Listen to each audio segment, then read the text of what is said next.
What'd you think of these AI videos of Joe Rogan reacting to videos in Israel of Bibi Netanyahu that he's claiming are AI? Didn't see it. You didn't see that? No, not yet. Oh, it's nuts. Apparently the Joe Rogan podcast has been releasing videos that are just 100% AI. Whoa. It's weird. That's pretty crazy. You didn't see any of it? No, Here, Jamie, pull that up. Look at this. Check this out. Yeah, this is from a recent episode. Wow. They're saying it might be AI. Okay, what are we looking at? Yeah, so apparently he's just like in his studio, but look at that. Look at the way the light shining off his head like that. Yeah. Like, that's not how light reflects off someone's head.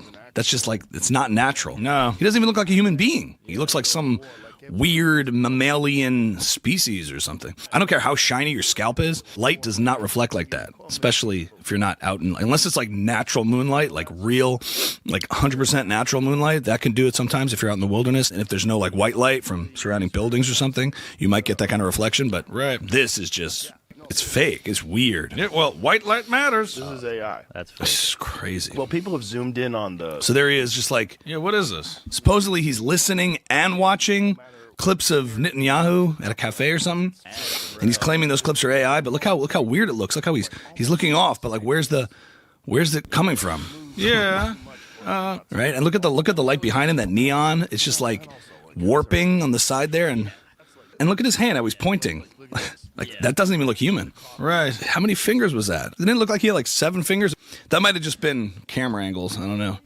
Jamie? I mean, people are analyzing the footage now and running it through Grok and stuff to see if it's AI. Yeah. I don't know, man. It's pretty crazy. It's weird. Totally. They're trying to pass it off as like Joe just like reacting to clips, but I don't know, man. It's just something is off.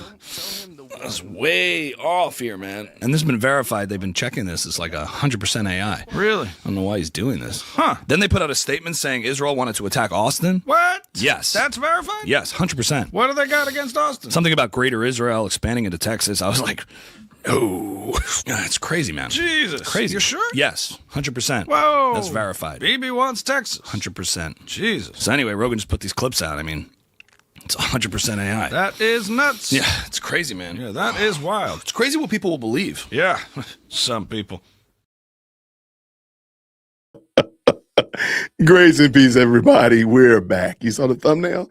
You saw the title. I figured we would give Ami a little hat tip. Let Ami get the party started. Shout out to Ami Kozak, great content creator. And I had to say, that Joe Rogan voice is getting spot on. His impersonations are really, really serious. Shout out to Ami for sure, man. Thank you to everybody who's already jumped into the best live chat on the internet. Hopefully, we're going to have a great show today.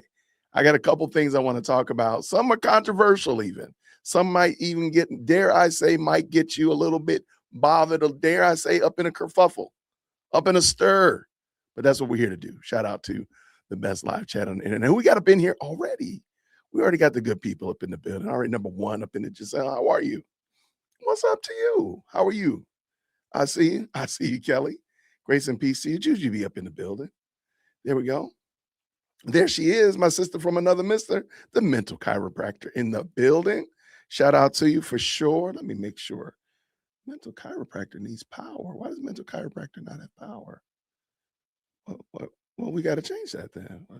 Like, why is it that she doesn't have power, Jason? Editor Jason, make that happen. Okay, got it. Editor Jason is on the prowl. He's gonna make it happen. Don't you worry. All right, you will have power very shortly. What's going on, Texas mother? How are you? Good to see you. Thank you so much for popping in. Drop your like number in the chat. Always appreciate that when y'all do that. Thank you so much. Helps grow the channel. Lets YouTube know that I'm doing something over here that y'all find value in. All that kind of good jazz. All right, with great power comes great responsibility. Mental chiropractor has power now. Thank you so much. I appreciate y'all coming up in here saying what's up to you people. Is he the same guy that does the TC? Yes, that is him. That is Ami. Absolutely. Great content creator. He's been on the channel before. We'll have to have him come back on again. But shout out to Ami Kozak. If the moderators could drop Ami's link in the chat so everybody can make sure they go over and check out what he's doing over there. He does some great work. What do you say, Ellie? Hi, Jay. How do you? What's happening? There he is, Mike in the building. Mike is a man. What's up? 14. There we go, my friend. How are you? Patricia said, hello, everybody. Be blessed. Be blessed. Absolutely. Lots of good commentary up in here. And you got power now. Comes great responsibility, though. Great responsibility. All right. Yesterday, I told you. Oh, by the way, get your group therapy hoodie as well as your group therapy shirt, too, by the way. They're on the website. Y'all, I told you yesterday, as sure as my name is Jason Tiberius Whitaker, the 8th, I told y'all that when ICE goes to the Atlanta airport, they will start protesting at the Atlanta airport. I know I told y'all that. I know I told you that. And last night, let me tell you, ICE got that doggone airport defrosted before my wife got home from work. So I don't remember what time it was yesterday morning, but by the time my wife got home from work, I think it was like 6 o'clock. The airport was thawed out. ICE had thawed out the airport. It was down to like an hour wait. Now it's like 17 minutes. They have fixed the Atlanta airport. But watch this. Did I not tell y'all that those good for nothing, ne'er-do-well people would start protesting? Yes, I did. Run the tape, Jason. Run the tape. We're going to watch this a couple times. Every single day, I know that there are people organizing on the ground in their communities. This is Atlanta Airport. Remember yesterday, all of those, remember yesterday, all those humans out there. Remember all that? Remember all those humans blocking up the street out here? Now the sidewalk is empty. Where do people go? They went to their destinations. They went to their vacations and their work meetings and went to go see grandma and all them people. And now the ne'er-do-wells are out here protesting ICE doing the job at the airport. Y'all, you can't make this stuff up. You just can't make it up. Matter of fact, in honor of them, we are going to look at why I think this happened. I'm going to tell you why I think it happened.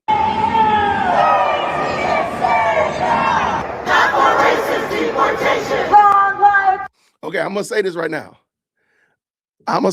Again, I'm trying to get y'all upset with me. I want you to be mad at me. The fact that Black people are crashing out over ICE tells you that we ain't got nothing better to do. We got nothing better to do than be involved in other people's business. This is a mind your own business situation. This ain't got nothing to do with me. Not a thing. This has nothing to do with me at all. And the fact that you are down there crashing out, being the face and the voice of this foolishness is a sin and a shame. Let me finish up. It's flight. It's flight. Pay TSA, not ICE. Okay, I'm gonna cut the audio off, but I just want y'all to look at these well-made signs. I need somebody to tell me that this is an organic is crazy word. Organic event. ICE out. Trump pay the TSA workers now. Is Trump the one that's not paying them? Y'all let me know that in the chat. Is Trump the one that's not paying them? Now, this guy has a cardboard sign. It looks like he actually wrote it out. He says, ICE is a terrorist organization. Prosecute them all. Sorry. Okay. All right. It's a terrorist organization. This is some crazy word. These people need something to do. Go get a job. But I told y'all this was going to happen. I knew it. I know Atlanta. I'm just telling you, I know Atlanta. And we just always want to be in the mix. We want to be in the mix. We want to be in something. In the words of Ice Cube, if I ain't into something, I don't feel right. And Atlanta doesn't feel right when they're not involved in something. They just got to be in it. And even though it don't have anything to do with me, ain't got nothing to do with me, I'm not going to take my happy, well-melanated self down to the airport and protest nothing. At the airport, for crying out loud, man, you do not want to get trespassed from the airport. Yo, big dumb self. Oh, they're being paid. That's unequivocal. I thought that was a guarantee. I just want to know, are they filling out W-2s? Look out. All right, real quick. Shout out to this. This is not big enough at all, Jason. What are you doing? This is one of the moderators sent me this. I've realized that some people don't want solutions to their problems. So yesterday we saw the problem. What was the problem? Thousands and thousands of people trying to get through TSA, and there's only 2 or 3 people working, right? They want permission to keep complaining. So when ICE came in there and got them people through TSA, check and got them on their planes and got them off, that ruined these people's opportunity to sit around and bellyache and complain and gripe and moan about foolishness. They want sympathy without change. They want to vent without accountability. And honestly, that's exhausting to witness. At some point, staying stuck becomes a choice, and I can't respect that. I'm trying to tell you right now. All right, so there was an excellent content creator. His name is Brian Maxwell. I had to say I haven't watched him before. I watched him today give a breakdown of what happened with the entire whoop-to-do with TSA on Monday. This is very troubling, but I think sadly these people didn't realize that they just confirmed what ICE does by Hakeem Jeffries, Chuck Schumer, AOC blocking and stopping the funding of DHS, and ICE having to come in now and take over TSA. They now have shown what TSA does. How many of those people yesterday were probably, left adjacent, but they missed a flight?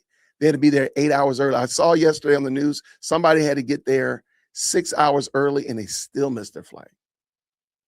And how many of those people now are like, yo, I'm not voting for these clowns anymore. I'm not voting for these people anymore.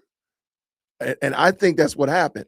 By them doing that and Trump sending ICE, he has now shown that ICE, this is what ICE can do. And he's not the problem. It's them. So as I said yesterday, if you still vote for them, y'all, you need to deal with that. That's your own burden to bear. That's your burden to bear because it's not ours. No, we voted for this. We didn't vote for that foolishness that we saw yesterday. It was insane. Okay. Oh no, I heard 8 hours. Yeah, and still missed the flight. Yeah, this is some crazy work. People sleeping at airports. That was bonkers, man. So let's pull this in. Shout out to what did I say his name was? How did I do that again? Brian Maxwell. All right, shout out to Brian Maxwell, good content creator. If the moderators could drop his link in the chat, that I see somebody already said they already know about him. Shout out for sure. If you could please drop his link in the chat, that would be extra helpful. Let me pull this brother up in here, and his video is called Checkmate. Shout out to him. Let's go. All right, Patriots. Well, Trump has done it again. He has completely checkmated the Democrats and have foiled their plans. And you know what their plans are? When they did that initial shutdown, was that late last year or was that early this year? The shutdown that they did, I think it was around November, around Thanksgiving time. AOC is on record saying that they didn't bring enough pain to the American people. What they're learning is that Democrats are weak, and that next time we just need to hurt working people and working Americans more. Hurt working people and working Americans more to get them to fold. And that the next time they would make sure that it's done the right way. And that's what they're going about now. And let's be clear, you may already know this, but ICE and CBP are fully funded all the way to year 2029 with $100 billion. So nothing that the Democrats is doing is impacting ICE or CBP's ability to work. And that's what this supposedly was all about. That's what they're selling to their ignorant base who does no research. Most don't even realize ICE is already funded. Now, what the Democrats want is judicial warrants on every. So this is very interesting because I really didn't know that ICE was already funded. Well, I'm sorry. I knew ICE was already funded. I didn't know to that extent, almost, 4 years into the future, they're already taken care of. So then why are we doing this? Listen to what they wanted. And when they were given certain things that they wanted, what their response was. Single deportation. They want the ICE agents to wear body cameras, which the administration agreed to do. And the moment the administration agreed to do it, they pulled it back. Because they thought the Trump administration was going to buck at it. They said, no, that's cool. What the Democrats realize is that the body camera, it works both ways. It also shows the deranged activists out there infringing and obstructing on their investigations, what will make it look bad. So they want to put. So, and when we do body cam, we see that all the time. Sure, we've seen some things that we don't know if the officer was doing the right thing, if he or she was making the right decision. But a lot of the time we see people like, yo, you don't need to take that to court. Your lawyer is not going to want to see that. So the body cam works again both ways and is super helpful. So, hey, they were willing to do that. And imagine if you owned a body cam company. Go back. So they want judicial warrants, body cameras, and they want ICE to be unallowed, not allowed to be at churches, which they don't do now, going in schools, which they don't do now. Stop. This is interesting. Pay attention. I did not know this. Okay, let me back up a little smidgen because we got to get a running start. Okay, where do they not want ICE to go? Churches, schools, hospitals, right? That's the three I knew about. There's another one that I didn't know about. Had you heard this? Put in the chat if you've already heard the 4 places they did not want ICE agents to go to: schools, churches, hospitals. But what's the other one? Had you heard of it? Thank you so much. Thank you so much, Tina. I appreciate it. I mean, Future. Thank you, Future. Had y'all heard this one? I'm just looking real quick to see if anybody says it. Oh, no. Said, I was thinking about going to the Cleveland Pittsburgh airport. Both are an hour from me. Ooh, in my maroon J with hoodie. That would have been, I'm sorry, that would have won the internet today. That would have won the internet, Lori. You would have won. You would have won today. If you had done that, I probably would have said, polling places. Yes, I did not know that. Why do they want to not have ICE agents at polling places? That's such a weird place. You might as well, I'm like, why don't you say Kroger or something, or Quick Trip? Why do they not want ICE agents at polling places? What are illegal aliens doing at polling places? Check this out. This was crazy. To be unallowed, not allowed to be at churches, which they don't do now, going in schools, which they don't do now. And you ready for this last one? At polling stations. Now, while the Democrats run around saying no illegal immigrants ever vote, why would any American citizen give a darn if ICE is at the polling station? Unless you're an illegal immigrant voting, which in California, we already found over 430,000 illegal immigrants were registered to vote and had voted because they had been selected for jury duty, but could not participate because they weren't American citizens. But they get their jury duty pool from the voter rolls. You know, the California court system is running into a little bit of an issue. See, they have a lot of court. So because of that, they need a lot of juries. But here's the problem they keep running into. Last year alone, they brought in people for jury duty and found that more than 450,000 of them didn't qualify. Do you know why they didn't qualify? They didn't qualify because they weren't citizens. Now, if that doesn't sound like a big deal to you, it's because you don't know how jury selection works. Because do you know where they get the list of people to bring in as a jury? The registered voter rolls. That's how you register for jury duty. When you register to vote, are determined to be eligible to vote, you are then eligible for jury duty. So what that means is that California had at least 450,000 people who were registered to vote, but were not citizens. Meaning that's 450,000 people in California who are illegally registered to vote. That's crazy. That is bonkers. So that's exposed right there. Now, in this video, you're going to hear from Hakeem Jeffries, who Dana Bash, you know, I never want to give CNN any credit, but she's going to push him on this whole fiasco they caused. You're also going to hear from Tom Homan, the border czar, who has been getting it done. And you're going to hear what President Trump had to say, because the Democrats didn't expect this. And even Elon Musk volunteered to pay the salaries of the TSA agents. And the only thing with that, I believe the funds have to come from a government agency. So how Elon would have worked that, who knows? But it's the fact that that's a billionaire who was willing to put his money where his heart is. And he was going to help out to make these lines better. Matter of fact, my wife is literally flying back from Denver, Colorado. Right now, she's on the plane as I make this video. And her wait time, she got through it in about an hour and a half. But her flight was one of the first flights leaving out this morning at 7 a.m. And she said it was building up. But have no fear. Donald Trump's plan and Tom Homan's arrangement is here. So let's get into it. Trump outsmarts Democrats while they refuse to fund airport security. So let's make sure that we fully understand exactly what's going on. This is the airport right now. Most airports around the country.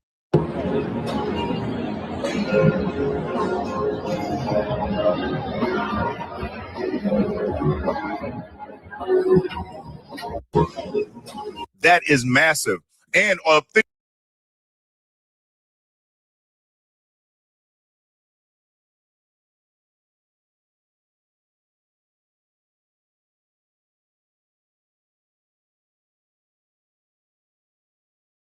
Did y'all hear that music playing?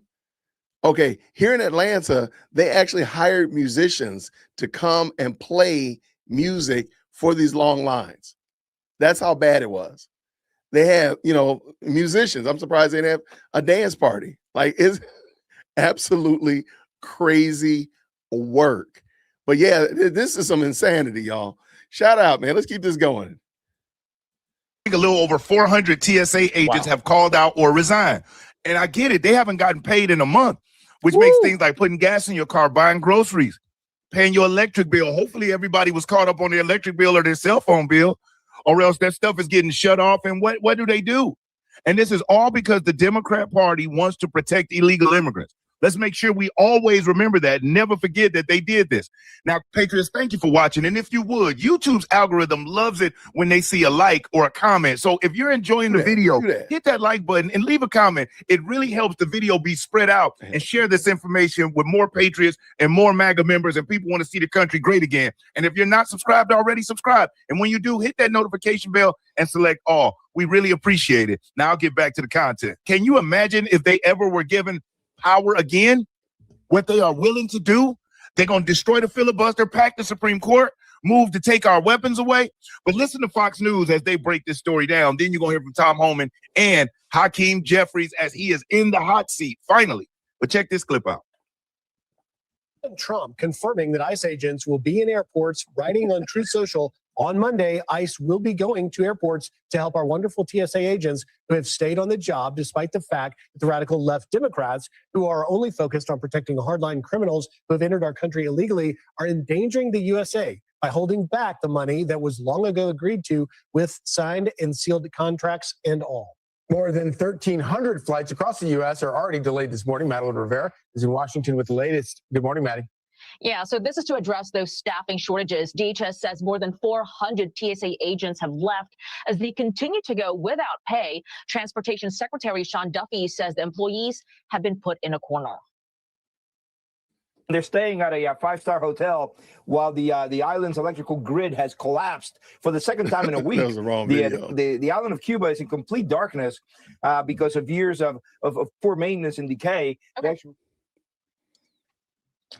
Okay, well, the president saying on Truth Social, like you said, Griff, that ICE will be going to airports to help the wonderful TSA agents. The president saying that these agents will do a fantastic job. He says Tom Homan is in charge. But this comes after Republicans blocked a Democratic measure on Saturday to fund TSA, but not ICE and CBP. Senate Majority Leader John Thune called the gambit a convoluted approach to go around the Senate Appropriations Committee. He says Democrats are the ones who have continually blocked a bill to fund all of DHS, including TSA. One thing to watch this week, guys, is the confirmation of Senator Mark Wayne Mullen as DHS Secretary. His nomination will now be considered by the full Senate, where he just needs a simple majority. During his confirmation hearing. So there you have it. Trump said, okay, you don't want to do your job. You don't want to do what you need to do, Democrats. And TSA agents, those that stuck around, we know you heard, and we're going to send some help for you. They're in airports right now, this morning, doing what it is that they need to do. But let's check out Tom Homan and what he had to say, because he was on the same show that Hakeem Jeffries comes on. Hakeem Jeffries is after him. But let's listen to Tom Homan and pay attention to the propaganda. Realize something. CNN is last in cable news network as far as on viewership, last. Sponsorship dried up. They just got bought out by Ellison, who is a MAGA guy, and they're terrified. Matter of fact, I'm going to be doing a video on that soon. They're terrified because they know Jake Tapper and Anderson Cooper, their days are numbered, especially Abby Phillip. She need to be the first one booted out of there. And so they've gone full commie. They're doing puff pieces for Iran. Why would the Iranian Islamic regime feel comfortable with only CNN being invited in? They're not. They're nowhere near the highest rated network. They have very low viewership. Less than 500,000 people watch CNN during prime time. Less than 500,000. That is extremely low. And at one point in time, they were respected, but not anymore. It is because of propaganda like this. Everybody can see they're an extended arm of the Democrat Party, and now they're working on behalf of dictators, of Arab dictators. But listen to her as she tries to spin this. But Tom Homan stays smooth, calm, steady, and he handles it. Check this out. On the heels of all of the stuff that's taking place in the country right now, seniors, it's extremely important that you make sure you've got the best Medicare plan available, because this year, put together a plan today, and we'll execute tomorrow. Okay, so there are a lot of questions here. First of all, are ICE agents even remotely trained to handle security at airports? ICE agents receive a high level of training. And, the ICE agents are assigned at many airports across the country already. They do a lot of criminal investigation on smuggling at airports. But, there's got TSA agents covering exits, people that enter through the exits.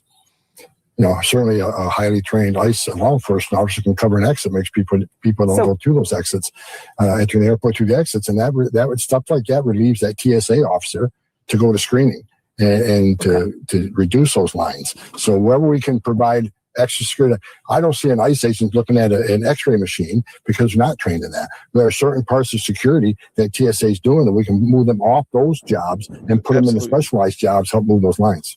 Okay, that was going to be my next question. So what you're saying is when you move ICE into airports, they are going to be just around the exits and the exteriors. They're not going to be helping people get through the lines and screening people's bags. Those discussions are going on now. I'm not expert at TSA, so that's why I'm talking to the TSA administrator and the ICE director, find out where we can fit in. We'll have a plan by the end of today where we're sending what airports we're starting with and where we're sending them. But that's the discussion we're having right now.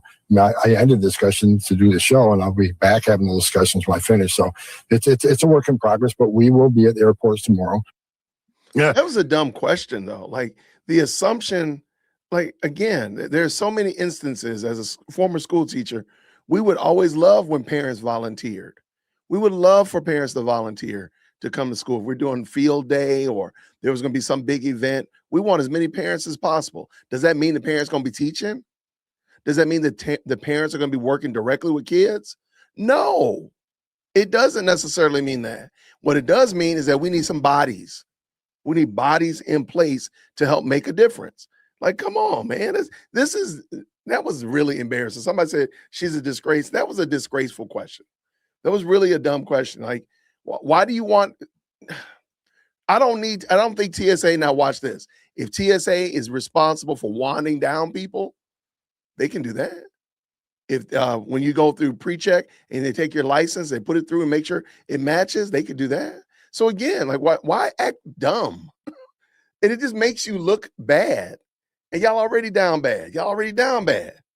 So, she's trying to be so negative on it as if ICE agents who are out here running down the worst hombres in the country, nabbing them up, booting them out of this country. She acts like it is just so challenging to stand there and watch people walk through a metal detector. And if it goes off, to take the wand and wave it around them. And like Tom Holman said, they may not be looking at the x-ray screens because they have not been trained on how to look for anomalies in baggage and things like that. Yeah. But protecting the door, helping to remove unruly passengers, snatching up and nabbing illegal immigrants. Now, on a longer clip, she asked about that. Like, so are they going to be enforcing immigration at the airport? And Dana Bash knows that the ICE has been at airports since last year. As a matter of fact, Right. TSA shares the flight law or the flight manifest with ICE, where they run through the names that are going to be getting on the plane, and they know if an illegal immigrant is on it. She knows that. But again, their purpose is to spin. It's the Communist News Network. Now, let's listen to the TSA assistant director. Then we're going to get into Hakeem Jeffries. Let's listen to what he has to say about it. While the Democrats act like, oh, my God, it's just such a terrible thing. Let's listen to how one of the directors of TSA feels about it.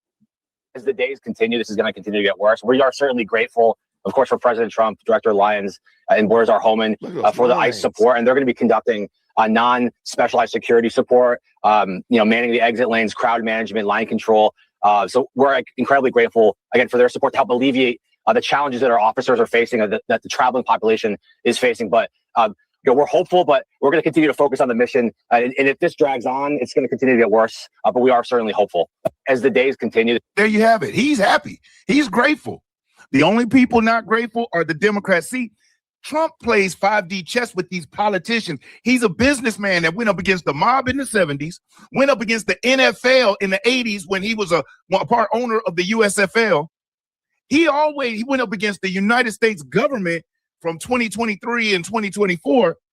and then beat back the deep state, the entire Democrat Party, and the lamestream legacy media to regain the presidency of the United States. Snatched up Maduro in 3 minutes from a secret hideout base, has just completely obliterated Iran, has called out the other NATO partners and exposed their unwillingness to join us until all the heavy lifting has been done. Like now, how all of them are jumping on the Iran train. Why? Because they know America has done the job. If it was going bad, like the lamestream media and the Democrats wanted you to believe, the UK, Japan, and all of those that are sending support ships and everything now, they would stay way away from it. But that's not what's happening. So let's listen to this Democrat as he tries to blow smoke, and listen to how Hakeem Jeffries spins this. One thing I will say about Hakeem Jeffries, and it's not a positive thing, but it's what he does. He will spin things that he knows is a bold-faced lie. And he does it with vigor and with energy and will make a dumb person believe it. Hakeem Jeffries is the example of sounding smart to dumb people. Democrats only sound intelligent to ignorant people.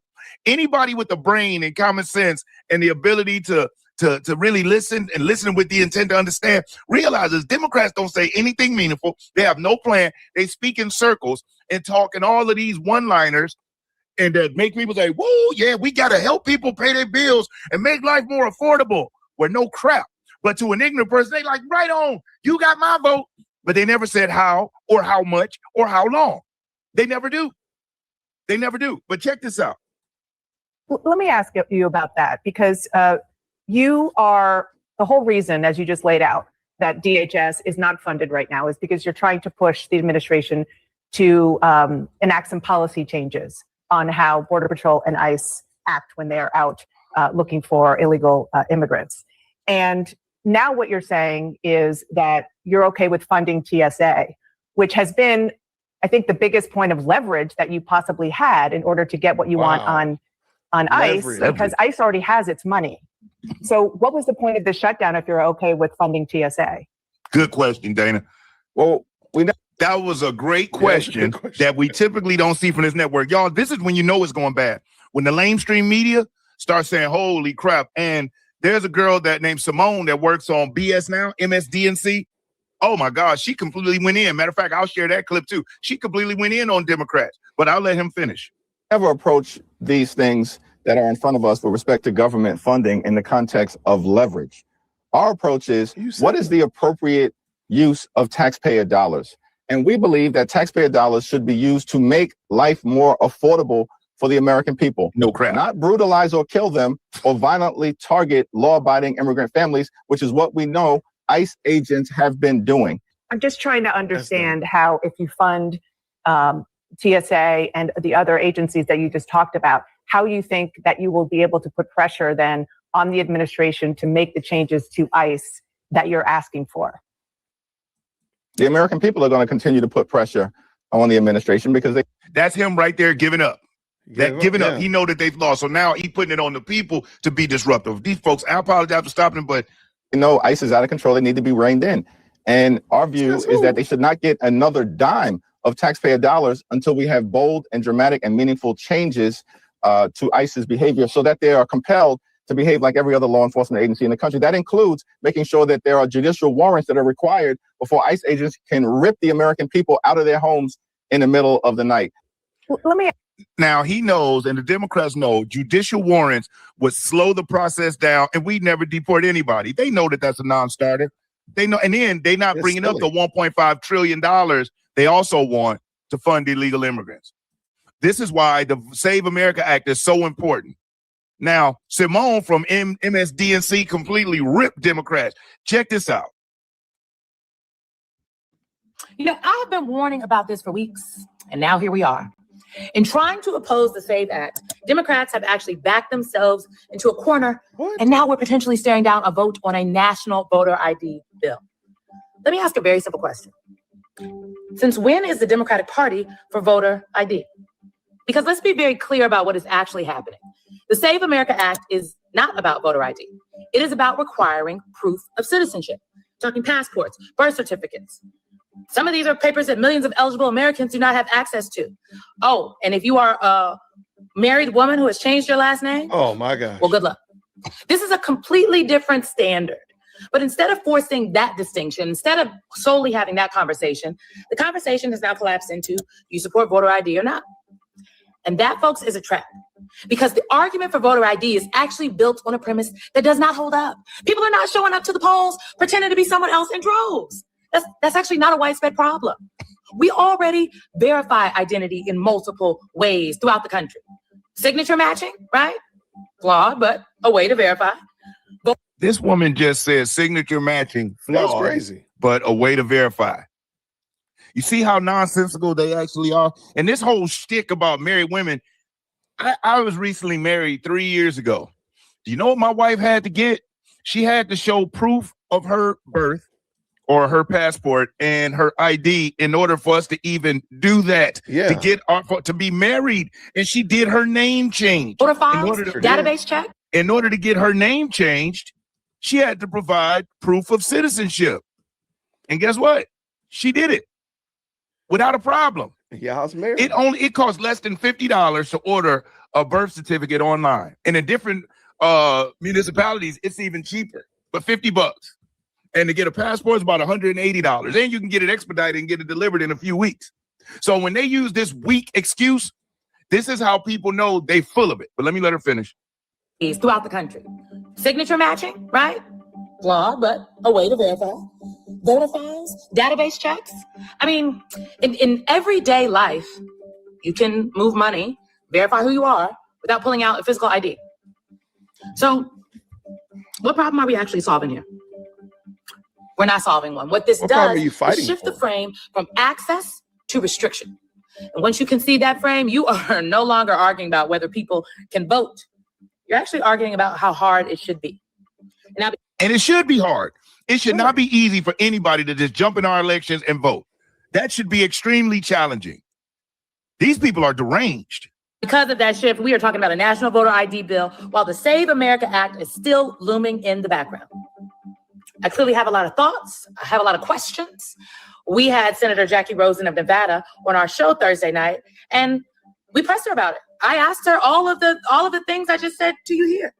And this is what she had to say. Schumer is saying that Democrats would vote for a national voter ID bill. And now at least there's one Republican senator that is talking about bringing it to the floor under unanimous consent. Signature, I don't think the question on the table isn't whether people want to verify who they are when they go to vote. But voter ID is about the fact that Republicans are saying that people are going to vote as other people who they aren't. That's not an issue in America. So why would Democrats support that? You know, and that's not what Republicans are saying. No. And she knows that. Republicans are not saying people are showing up voting as somebody else. They're saying people are voting that shouldn't be voting at all. People are voting that should not have IDs. And now we know that China was sending driver's licenses over. And there were plenty of people that utilized fake identification to go into these polling stations, like in California, where you could just sign and say, yes, I am who I say I am. And the vote is in California, it's illegal to ask for ID. And in the other blue states, if you don't have your ID, they just have you sign an affidavit saying, I am who I say I am. And guess what? Vote counted. So she's manipulating and twisting it. Good catch. I'm not sure what Leader Schumer was talking about, but I can tell you this. I guess we ought to have a conversation. Seems like Democrats need to have a conversation. You know, So she's panicking over the fact that all of this shutdown stuff was about illegal immigrants not having ICE show up at polling stations. And now the Save America Act is right in the mix of this. And Chuck Schumer just the other day when press said, yeah, he supports voter ID and he would vote for it. So now he has fell into it. You said this publicly, Chucky boy. So if you're okay with voter ID, what's the big deal with requiring proof of citizenship? And then he's lying, saying that Doge and Elon Musk created an algorithm. And what he does, he's double talks ignorant people. He says tens of millions will be kicked off the voter rolls. He's absolutely right. Tens of millions of illegal immigrants that are on our voter rolls that shouldn't be there will be booted off. He's admitting out loud, there's tens of millions of these people in here voting in these elections, and they know it. Blue states are refusing, all of them have refused to turn over their voter rolls, even though that's a federal law. So now the government is suing these states. These Democrats have never fought this hard for the American people, ever. Ever. They never cried hard for an American like Laken Riley and Dakar Thompson like they did for Renee Good and Alex Preddy. Never. Say that part. Never. They never fought for the people. And they keep talking, oh, we got to make it more affordable. No crap, Sherlock. But you're out here making life more unaffordable. In every blue state where they had a new mayor, a new governor, the people are hurting worse than what they did under Biden. They're so evil. They're not even letting people take advantage of President Trump's no tax on tips, no tax on overtimes in blue states, if you had not heard. They're not adhering to it. Right. And it's all over the fact of they know without illegal immigrants, they lose seats in Congress. Without illegal immigrants, they lose millions of votes. Without illegal immigrants, the reign of the Democrat Party is over for the next 20, 30, 40 years unless they make a serious transition, which I just don't see. They're so far left extremists, that party's going to die out and a new one is going to take its place. And the far left extremists of the Democrat Party will become a small little party that won't mean anything. Something else is going to take its place. Just like the far right extremists, neocons, they're going to have to break off and do their own thing because MAGA doesn't roll like that. It's make America great again, not bring racism back, not bring outrage and taking people's lives back over disagreeing. It's about being Americans and fighting under the flag for one another, the red, white, and the blue. So I just wanted to bring you this. And if you stayed and you watched it up to this point, I thank you from the top and bottom of my heart. I really do appreciate you. And the bottom. If you haven't already, hit that like button. And if you are not subscribed already, subscribe. Most importantly, though, y'all, make sure that you stay safe and that you be great. I'm Brian Maxwell saying I look forward to seeing you at the top. Great. Over and out, y'all. All right. All right. That was Brian Maxwell. Shout out to Brian. That was good. I like that. Now, you may have seen this. You may have seen this.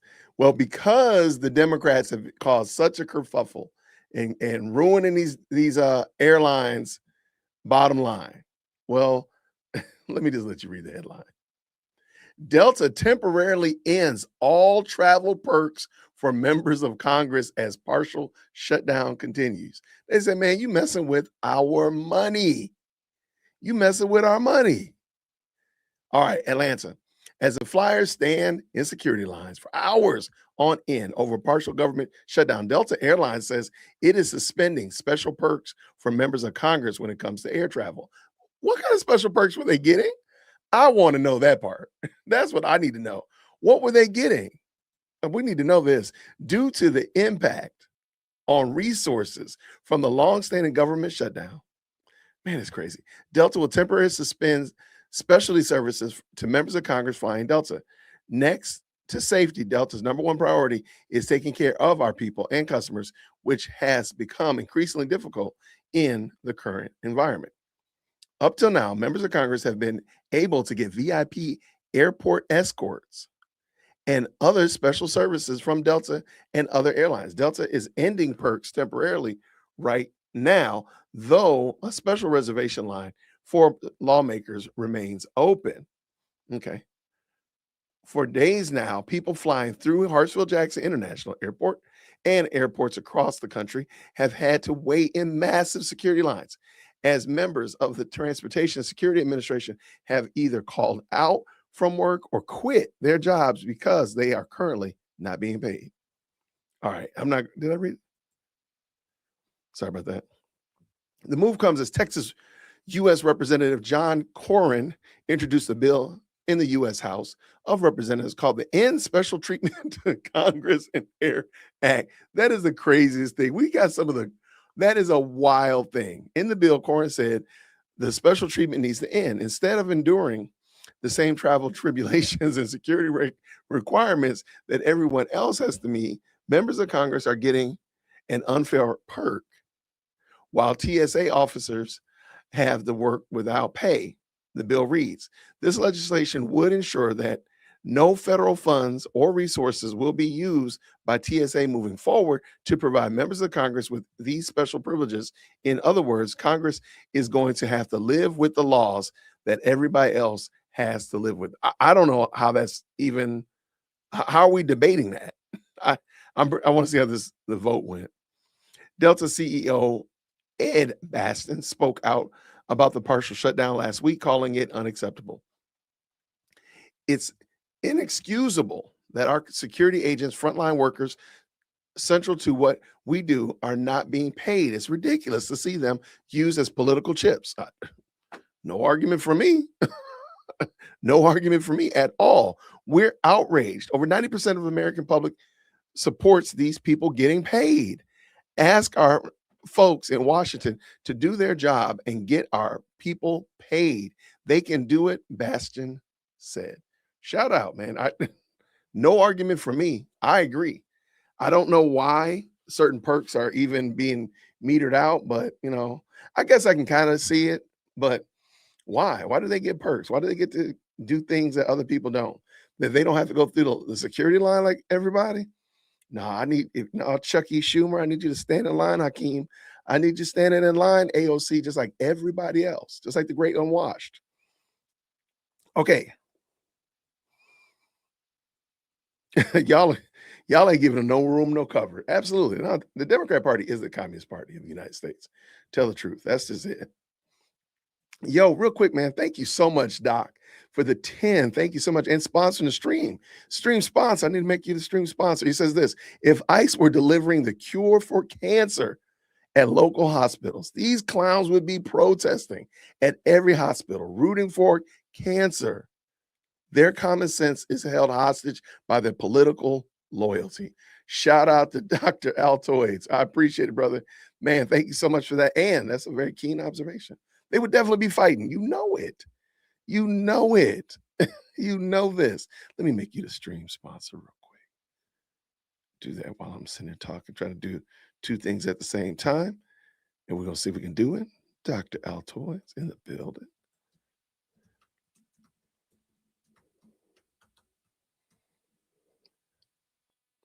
All right.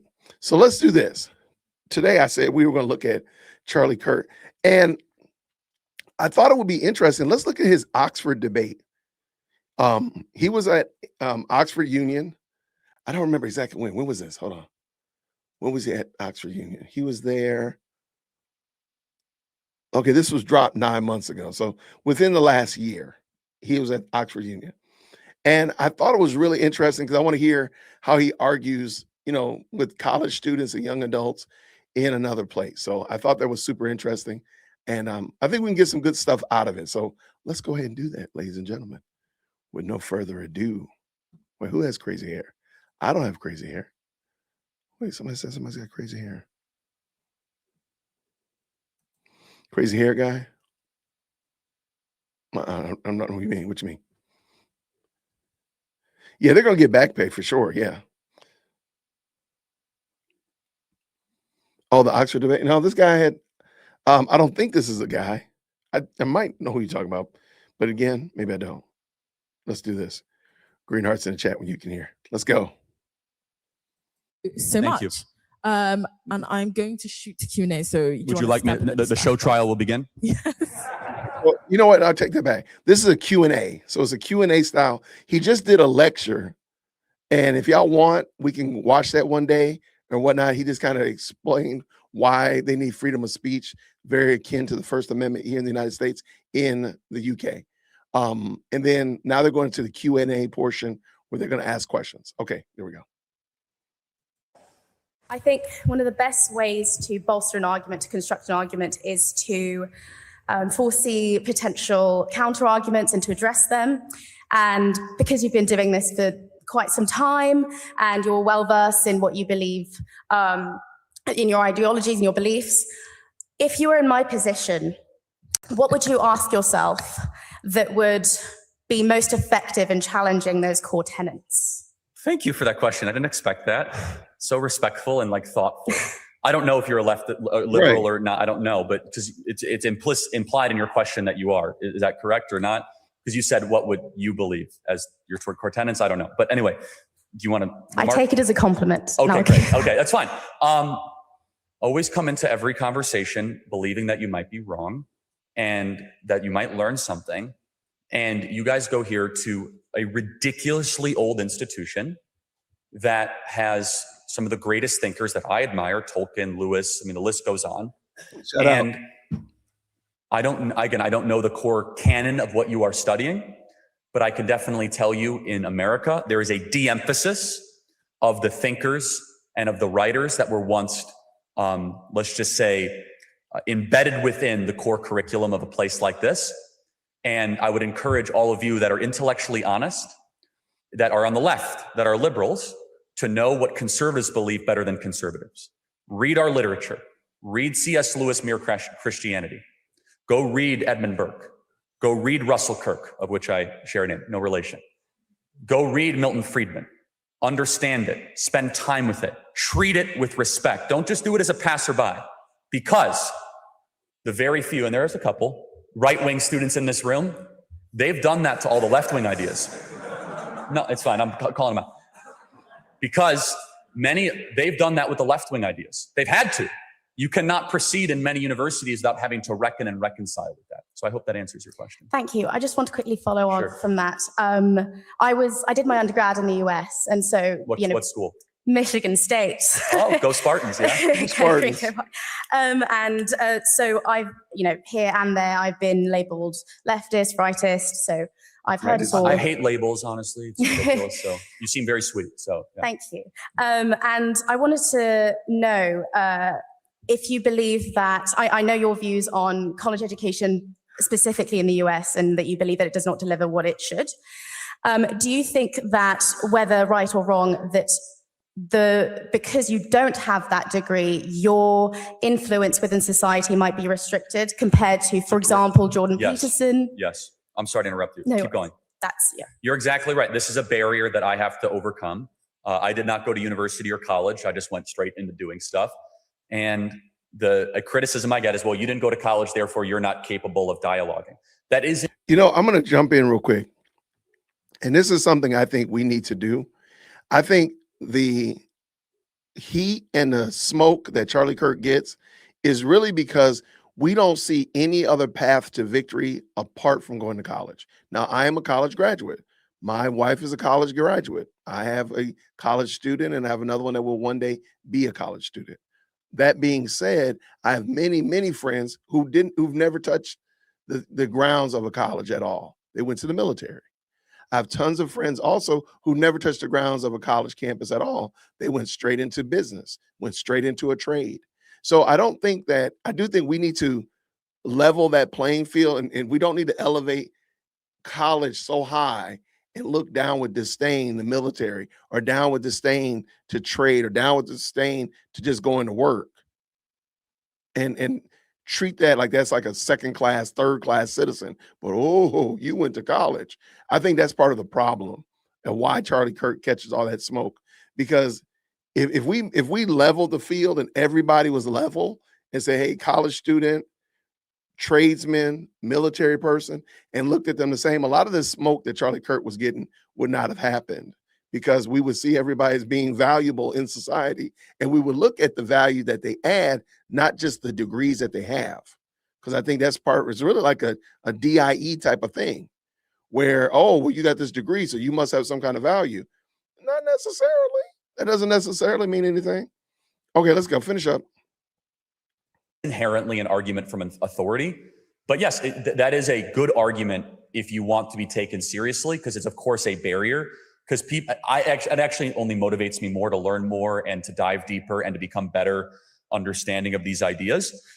But yes, there is at least in the States, of which you studied your undergrad, there is an emphasis on the credential. However, that also plays into my core argument as the indictment of the current state of the academy. If it is a credential, then it's a very expensive, time-intensive credential just to be able to have people take you more seriously. And that is kind of like the downfall of what do you do instead of like, where did you go? And I don't like that. Right. Thank you very much. Thank you.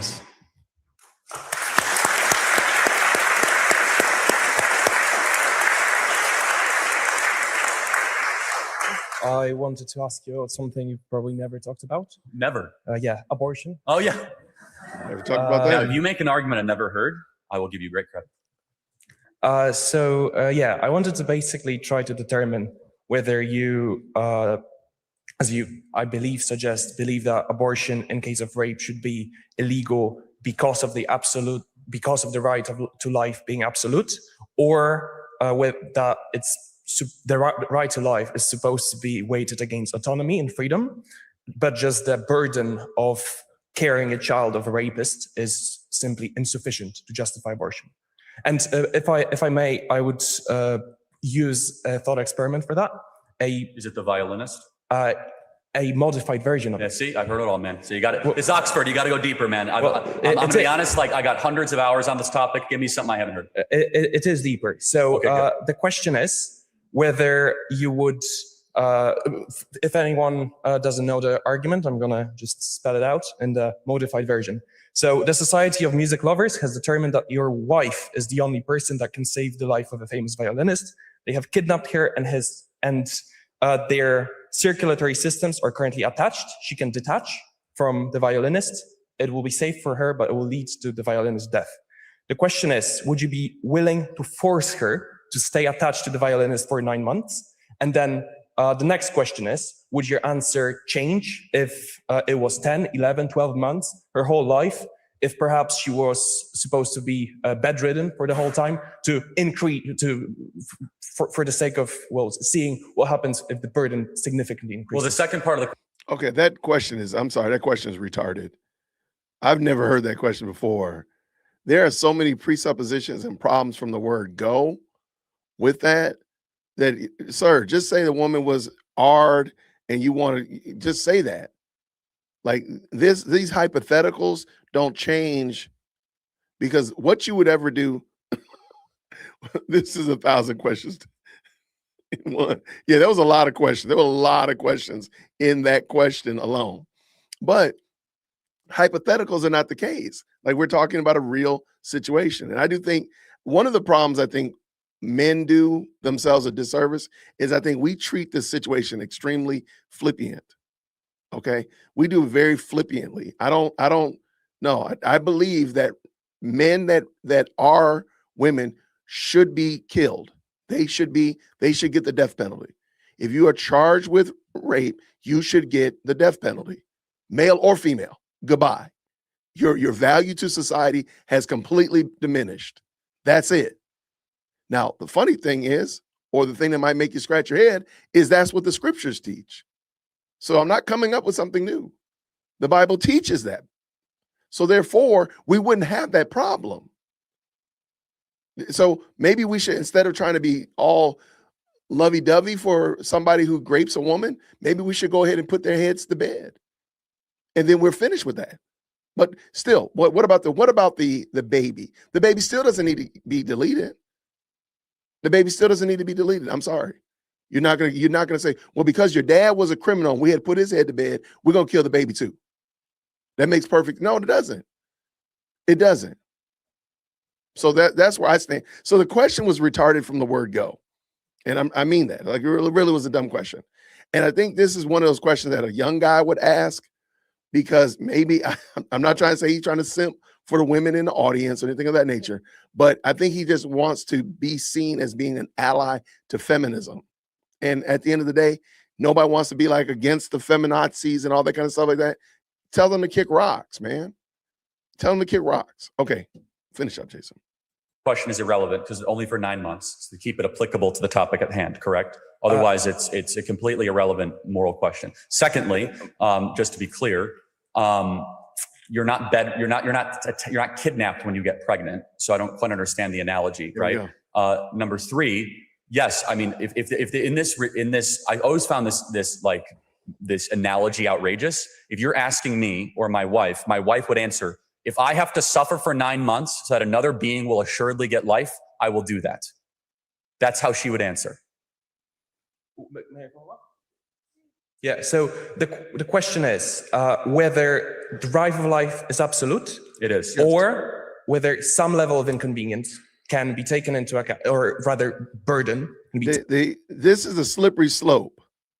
That's how we got to where we are now, where I could pull up the video of Krishan Rock, who drank hard liquor and smoked weed and as well as other drugs. And now her 3-year-old son can't talk, can't walk, can't stand up on his own, can't care for himself. And she's sitting there talking about God gonna heal him. But while she was pregnant, she was drinking, said, I can go get an abortion tomorrow. That's how we got here. It's this convenience argument or this inconvenience argument that this man is making. Let me know, have y'all seen that Krishan Rock video? It is crazy. Taken into account and weighed against it. In this case, I'm asking, what if it was, for example, for her whole life? Because, well, It's not irrelevant. But it's I haven't not. thought deeply about it, honestly, but it's not relevant because pregnancy is at a 9-month window. So it's not relevant to my abortion view. Well, the burden is also different of being attached to someone, a violinist. The burden is So being a parent is a burden. In the chat, real quick, how many of you all put the number of children that you have and then whether or not they're a burden?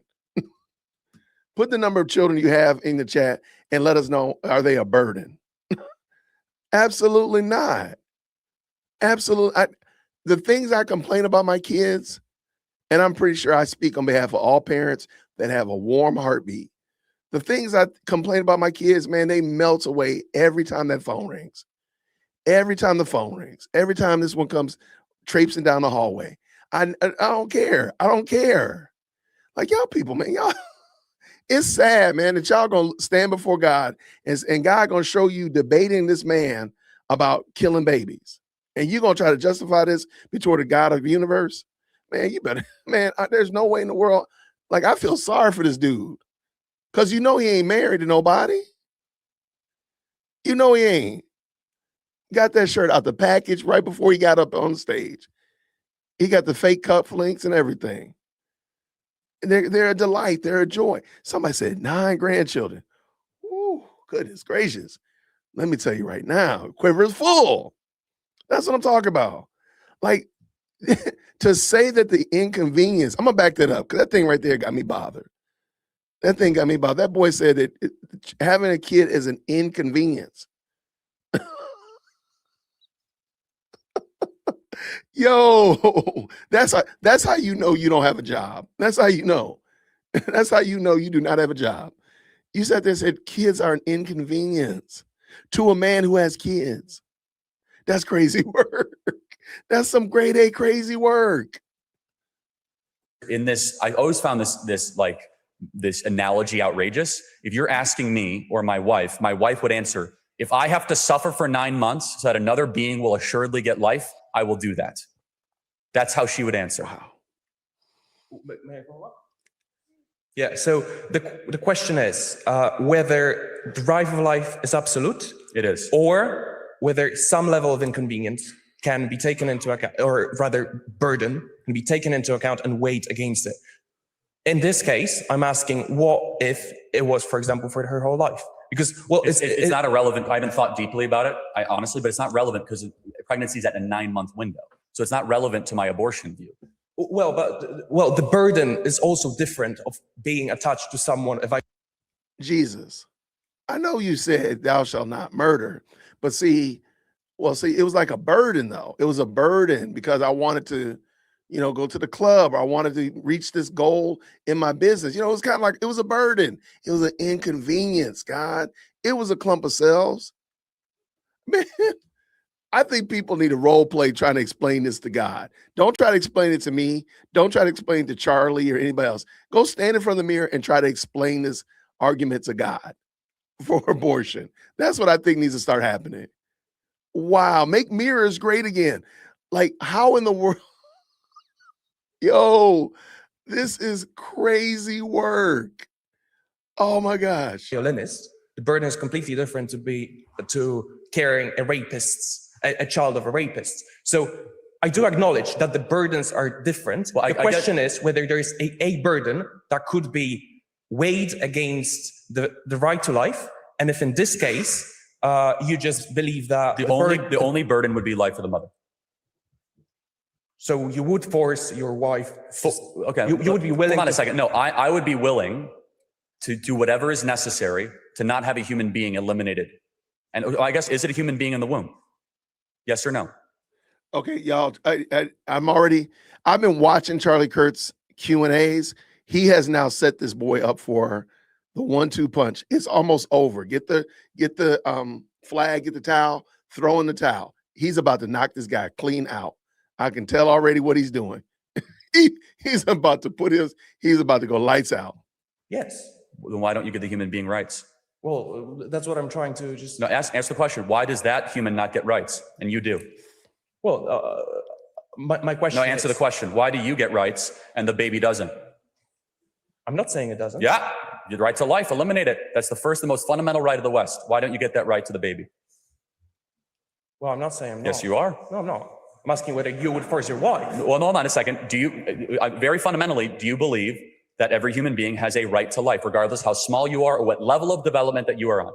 I do believe that every person does have a right to life. Yes. You do not believe that? I do. Okay, then we agree. Abortion should be eliminated, not loved. And you would force your mother, you force your wife to stay with a violinist. Again, Attached to a violinist. Stop with the violinist argument. That's retarded. Stop with the violinist. Just talk about the baby. Stop it. We don't care about the violinist anymore. It was dumb when he said it. Charlie has already said it didn't make any sense. Like, leave it alone. Just stick with the argument. Don't do any hypotheticals. I like telling word stories and word pictures and stuff like that. Leave the parables to Jesus, my dude. Just come and bring the sentence. You are gruesomely describing a universal truth that we will protect life no matter how small or level of development in the environment or the degree of dependency. And again, I will throw it back to you because it's very easy to use this analogy to make it seem like I'm unreasonable, but you're actually the unreasonable one here, saying that I will eliminate the human being just because, for what reason? There is no excuse for murder, period. We believe that in the West, correct? Now, you want to make the self-defense argument, we can go back there. I've heard every argument. They've heard that the baby's a parasite. I've heard the baby's an invader. I've heard the baby that is, currently taking the nutrients. None of them are morally applicable to the actual circumstance of gestation, period. Every human being has a right to life. You can check your notes again if you'd like, but every human being has a right to life. Yes or no? It's what built the West. Well, it's what I'm asking. Yes or no? It's the only thing I wanted to ask. Got it. You got your answer. No, I understand. What you are doing is a rhetorical trap. I've answered it completely, which is this. I stand for the abolition of abortion in all circumstances against life of the mother because life matters. Every human being, I believe, is made in the image of the divine, is sacred, is unique. And if we get away from this principle as we have, we not only have moral degradation, we not only have the collapsing society around us, but it's bad for that being itself. That being itself is unique. That being has rights. And who are we to say, just because we're older, that we get to murder it? Thank you. I might have to clip that and add like some boxing sound effects, because that boy right there got his head knocked clean off. Good gracious, man. Good night.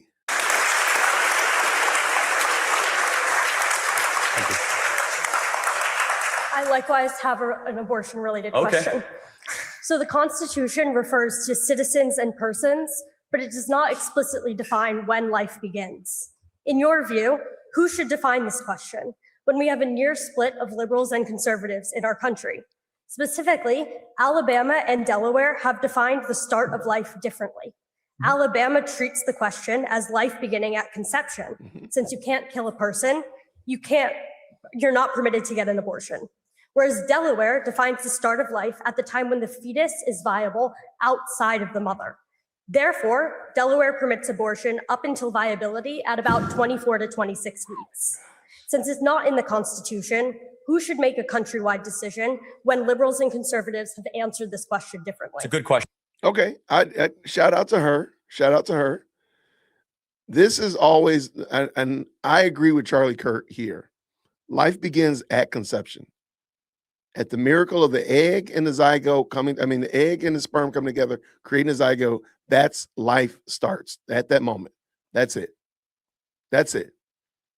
It just needs time. That's all. So there we go. Now, let's see how Charlie goes from here. Right now, the answer, the Supreme Court has said the localest jurisdiction possible.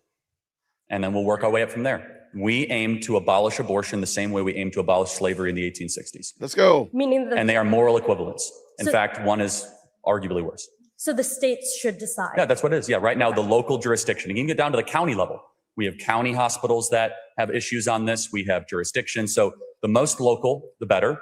That will de-radicalize the position and give us space to make the moral argument, which I continue to be on a quest to do so. And you would therefore respect Delaware's position on this matter? Well, I mean, yes, the states have sovereignty to do that for the time being. But of course, we are going to push for a national vote when we win the people's minds. We are my position on abortion is unpopular in my country.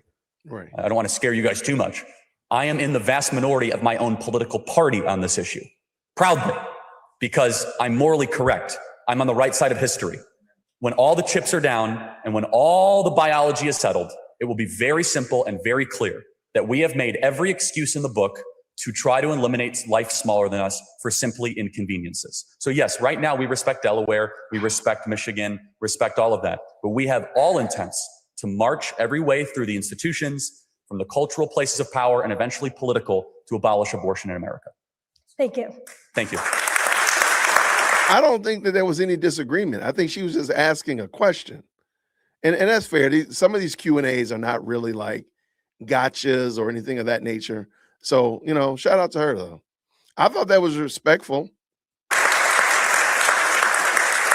Hey, Charlie. So I wanted to return to a comment you made earlier about the generation of lost boys. You likened them to the Peter Pan movie. Oh, okay. Yeah. Yeah. So when we're talking about Red Pill Media as being a large influence, and I wanted to define that.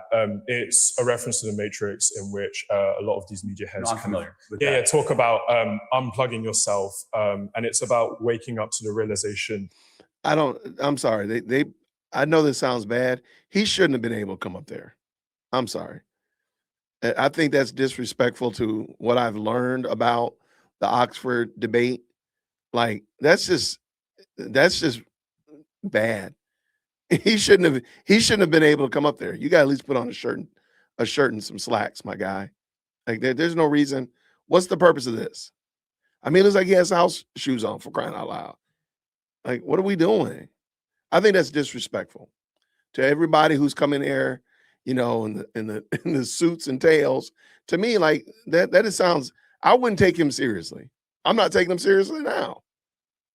That you know, there is an active attack on masculinity, that men's rights need to be, you know, that men are being oppressed in a way, and that men's rights need to be advocated for.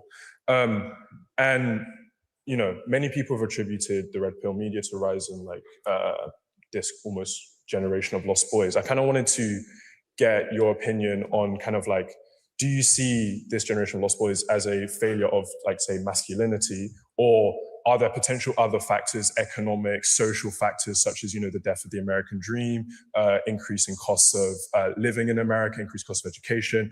Are there like any other reasons as to why this generation of lost boys might exist, or do you basically attribute it to I acknowledge all of that, of course. One of them, it's a very good faith question, and thank you. In America, we made a stupid decision in the 1970s, 80s, and 90s to shut down our factories in the middle part of the country and basically disenfranchise and deindustrialize tens of millions of working class men and tell them to go move to the cities and learn to code. I said this in the previous Q&A, but I can again, which is that a family used to be able to be supported on a single income of 35 weeks of labor a year. Now it takes upwards of 60 weeks of labor a year.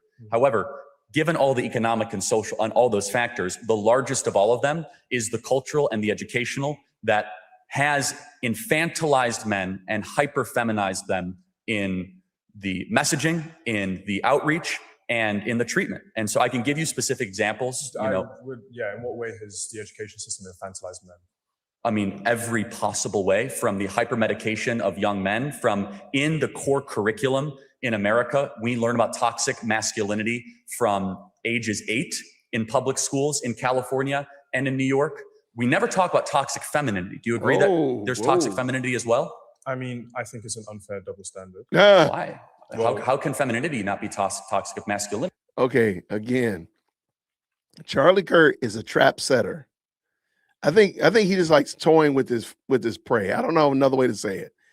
Charlie Kirk, he just put this dude in the trick bag and he didn't even see him coming. He didn't even get out of his pajamas yet. He is in the trick bag. He says, "Don't you believe in toxic femininity?" Well, of course this guy is gonna, if he answers that question, it's gonna go left. We already know this. We already know it's gonna go bad. Charlie was something else, man. Shout out to Charlie Kirk.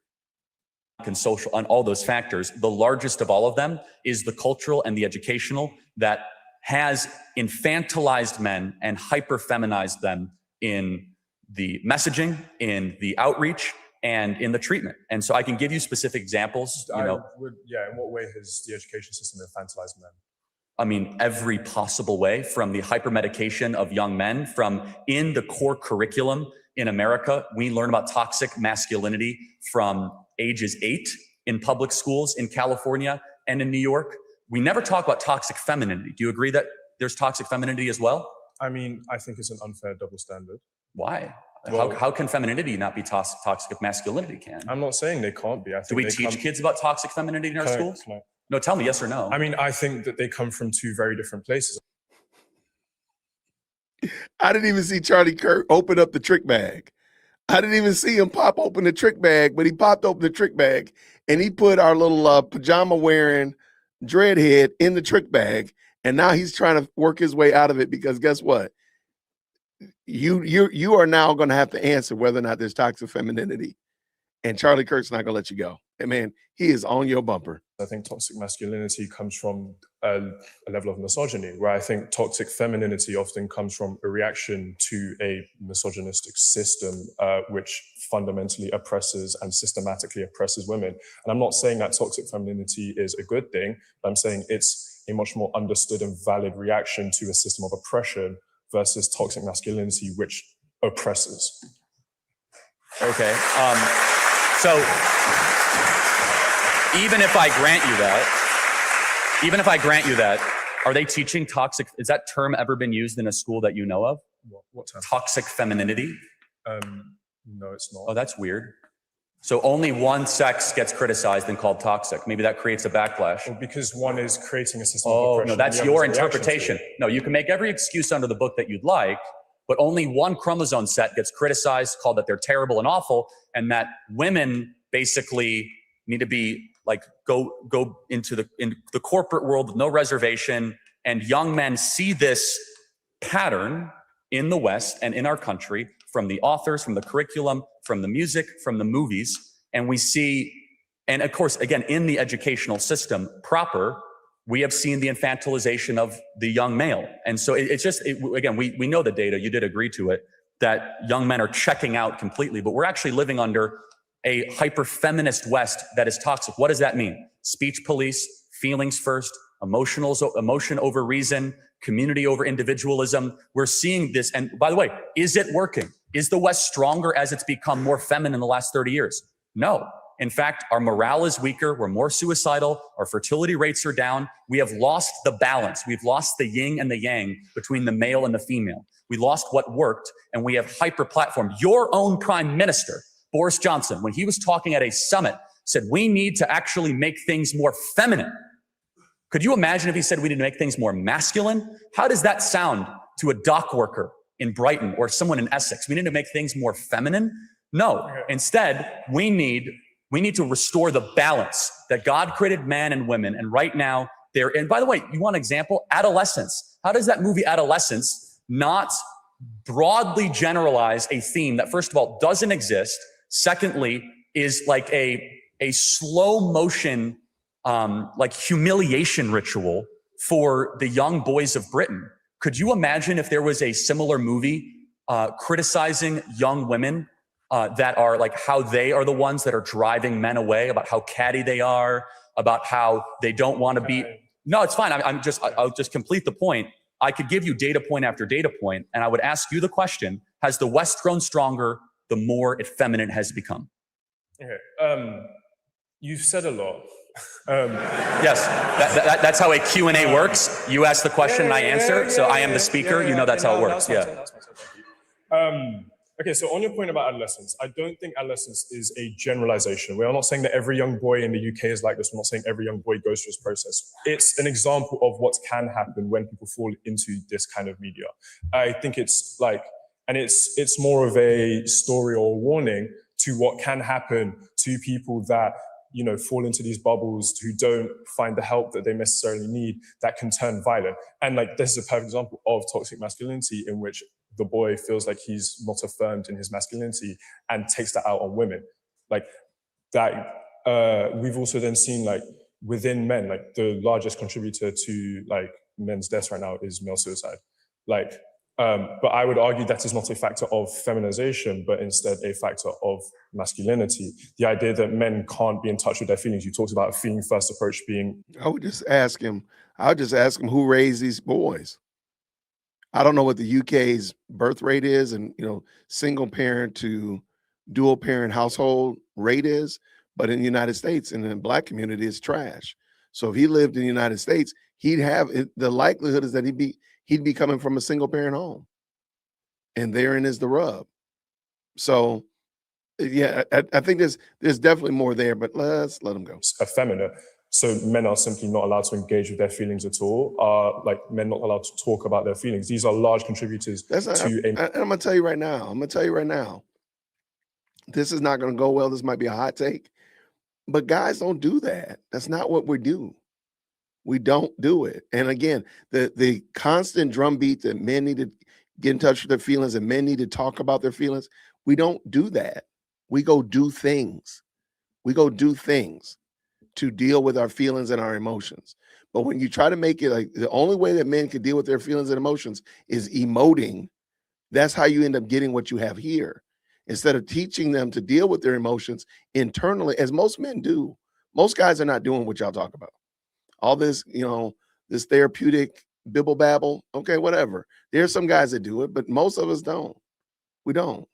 And it's sad because you keep saying that there's one way, you're creating this scenario where there's one way for men to actually deal with feelings and thoughts and whatever of that nature. And because they don't do that, then they're now toxic, they're bad, they're red flags, they're ick or whatever of that nature. But really, truly, they're doing life. They're doing life. And because guys don't do things like women, and again, I think to Charlie's point, like the world expects men to act like bearded women.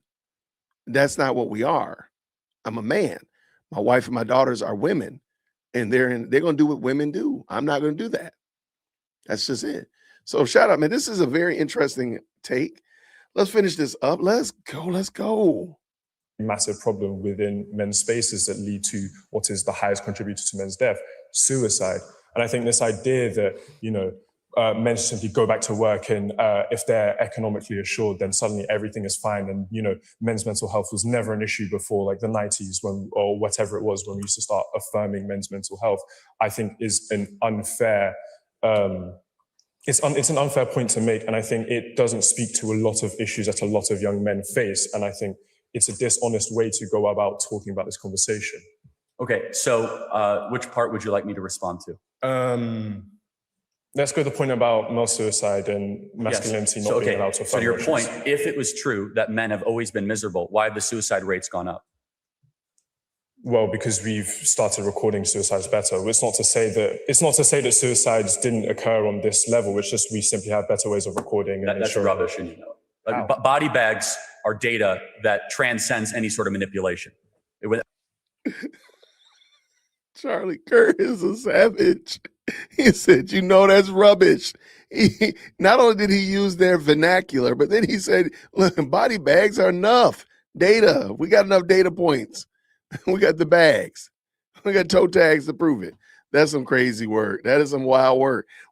I want to bring up this comment right here. Michael says this, well, the single parent homes, I wonder, are typically ran by mothers. So where are the fathers? That's a fantastic question. And I've said this before, ad nauseum. We need to make marriage great again. I think if everybody took it under their wings to help somebody who's single get married or help a brother who's got a baby mama to figure it out and y'all get married, we would see something change in this country like nobody's business. No, y'all work it out, but you got kids, then therefore y'all need to figure it out. We need to make marriage great again. That's the problem. We've made marriage optional. We've made marriage a suggestion. We've made marriage everything but a requirement for raising children. There's the problem. All right, let's finish this up now. Shout out. A self-inflicted gun wound or being hung, it was not like a mass reporting issue 60 years ago in this country or in the West. It is a material fact because we know it's happening in the Anglosphere. It's happening in Australia. It's happening in America. It's happening all across Europe, that suicide rates of men are going up. Depression is going up. Yes. They are correlated together. It's not a reporting issue. There's something undergirding it. And in fact, just one other thing, your own prime minister endorsed adolescence. He sent out a tweet saying, I was shocked to the core when I watched this film and everyone should watch it. So that is an endorsement from the top leader, other than, the king of this country of endorse. I don't even know, may the king endorse that. I mean, an endorsement is not a generalization. Well, hold on. No. He said, I'm troubled to the core of what this could become. And you have to, again, that is one example of thousands that I could give, one that is the most applicable to here to this country. And I guess I would just ask this question in closing. Do you think men would be happier if they are married and providing for a family? I don't think marriage or the institution of marriage is the only way a man can be happy. I think we both. Charlie's about to answer the question, and I just pulled up on the screen this right here. Single parent homes doesn't mean two parents aren't involved in a kid's life. I'm sorry. That's capitulating to the error. We need the husbands and wives together, period. That's it. Stop making excuses for other things. I'm not saying that there are not single parent homes out there. That's not what I'm saying. But we need to encourage two parent homes. You can't sit there and tell me that a single mom and a dad that comes on the weekend, that dad has the same influence on that child. It just doesn't happen. Stop making excuses. Stop making excuses. Make marriage great again. All right, let's see how Charlie figures this out. And if y'all disagree, put question in there. Maybe I'll just drop the link for you. I saw the other the person here, Michael, and the other one. If you want to, you can come on and we can talk about it. All right, let's finish this up though. That's not what I said. I said generally happier. Do you think men will be generally happier if they're married, providing, and have children? I don't think that's a necessary factor to contribute to men's happiness. What is your solution to bring about male happiness in the West? Mine is men get married, have children, and provide. What is yours? That's a big question. Remember I told y'all yesterday, they don't know. They just want to tear down. They just want to destroy. They don't have a plan for what to build after the fact. They just want to tear down. We, on the contrary, are building. We are building and swatting away gnats and flies as we do so. This is a gnats and fly type of situation. I think an affirmation of their emotions, their emotional states. I think an openness to allowing men to express themselves in whichever way they want, even if that is in a more effeminate way or a Western, typically effeminate way. I don't think it's about ostracization. I don't think it's about promoting one simple institution of living and disregarding all of those else.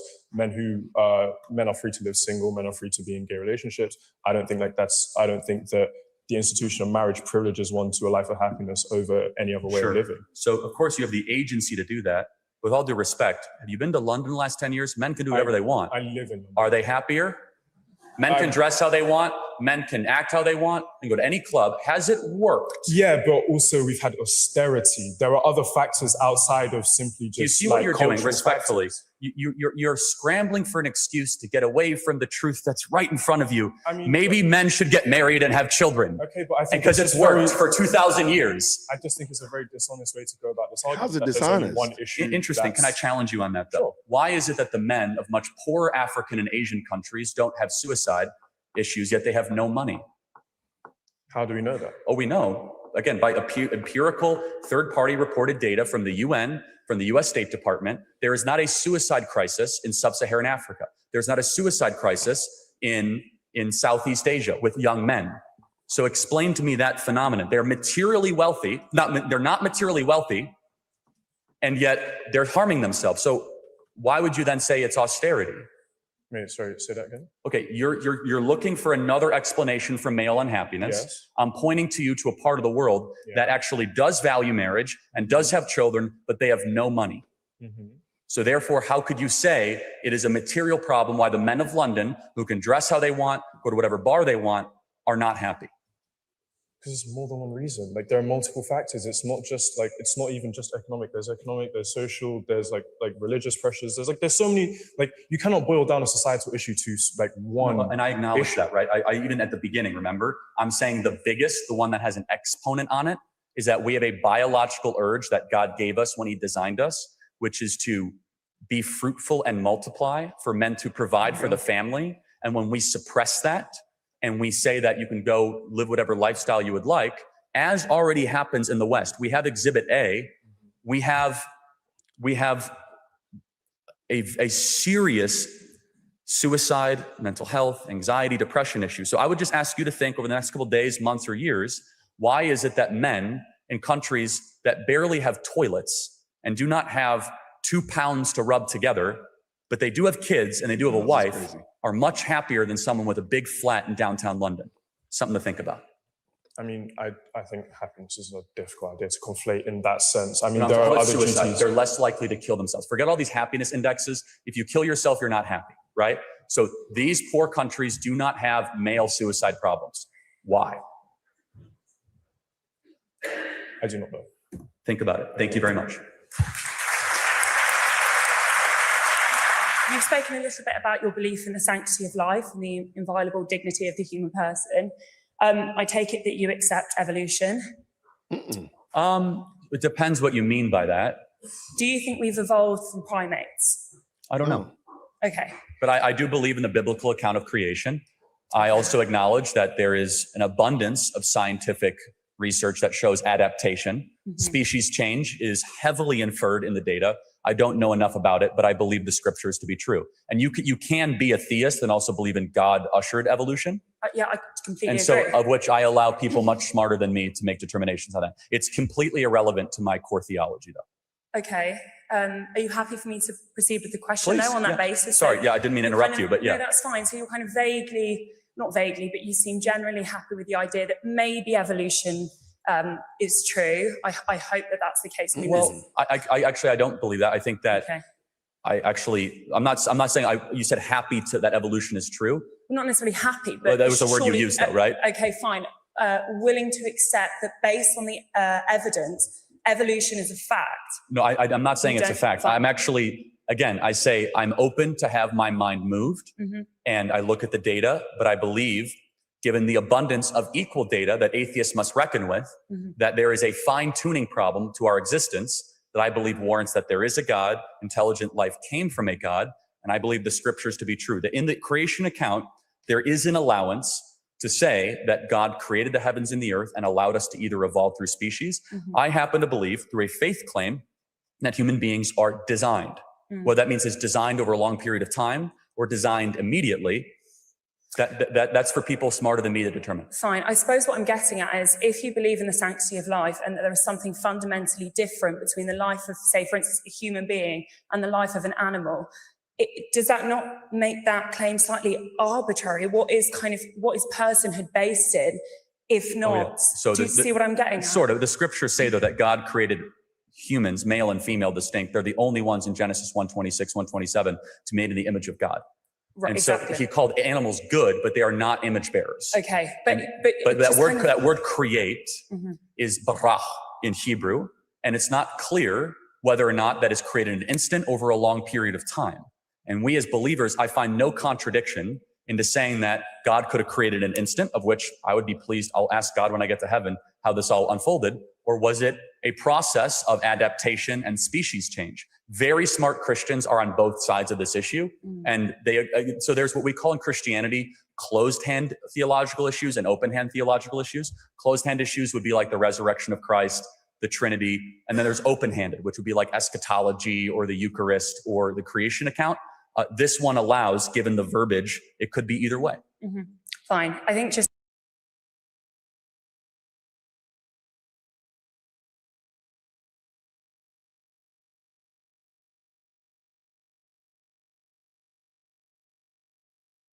Sorry about that. I don't even know what she wants. Like, I'm not clear. What is it that you want, ma'am? It's almost like she's trying to say that a baby is the same as a animal, or that a baby. I don't know what this evolution and sanctity of life argument. They don't seem to be on the same street even.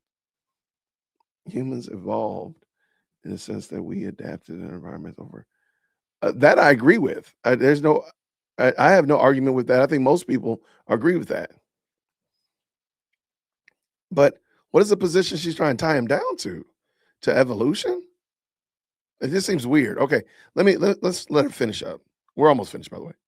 I don't want to take up too much time then, That's but fine. just kind of on that, you were talking a little bit about Christian values, and I'm intrigued by that. I get the sense that you're very much motivated by your faith. To what extent do you think Donald Trump embodies gospel values? What? Yeah, so Wow. How did 47 get into the chat? Wow. I'm sorry, she just wanted to talk. She just really wanted to talk. Wow. I'm sorry. That had nothing to do. I'm guessing she's a vegetarian. That had nothing to do with anything. Oh my gosh. Okay, let's go. He reminds me very much of Samson in the Bible. Both had, you can laugh. How many of you guys actually know about Samson? Great hair. He was a man willing to fight for a cause greater than he, despite some of his own moral troublings and moral missteps. All throughout the Bible, from King David to others, there are plenty of Abraham. Moses murdered somebody. How many people know that? Moses murdered somebody. How dare you? You could say a lot. Donald Trump has never murdered anybody. But Moses is like the most revered man in Judaism. You know, he was a murderer in Egypt. He took someone aside and just slammed him in the head and actually had to flee all the way to Midian because of it. We're all flawed. We all have original sin. How do I reconcile what he's doing with gospel values? Well, for instance, I mean, the gospel values to me would be, humility, compassion, forgiveness. Does he live according to those values, do you think? Okay, okay, I'm gonna stop real quick. I don't like when people make something salvific that is not a salvific issue. She said the gospel values. I don't even know what that is. I don't know what that is. So therein is the problem right there. She's already gonna go off into a strange and foreign land. And again, and every now and then I do have to push back on Charlie Kirk. I don't think we need to bring up all the flawed people of the scriptures. I don't think we need to. I think we need to bring up, and I would have explained to this young lady that she's a sinner, that she needs a savior. So whatever David and Tamar and Abraham and Peter and John and James did is not the discussional topic.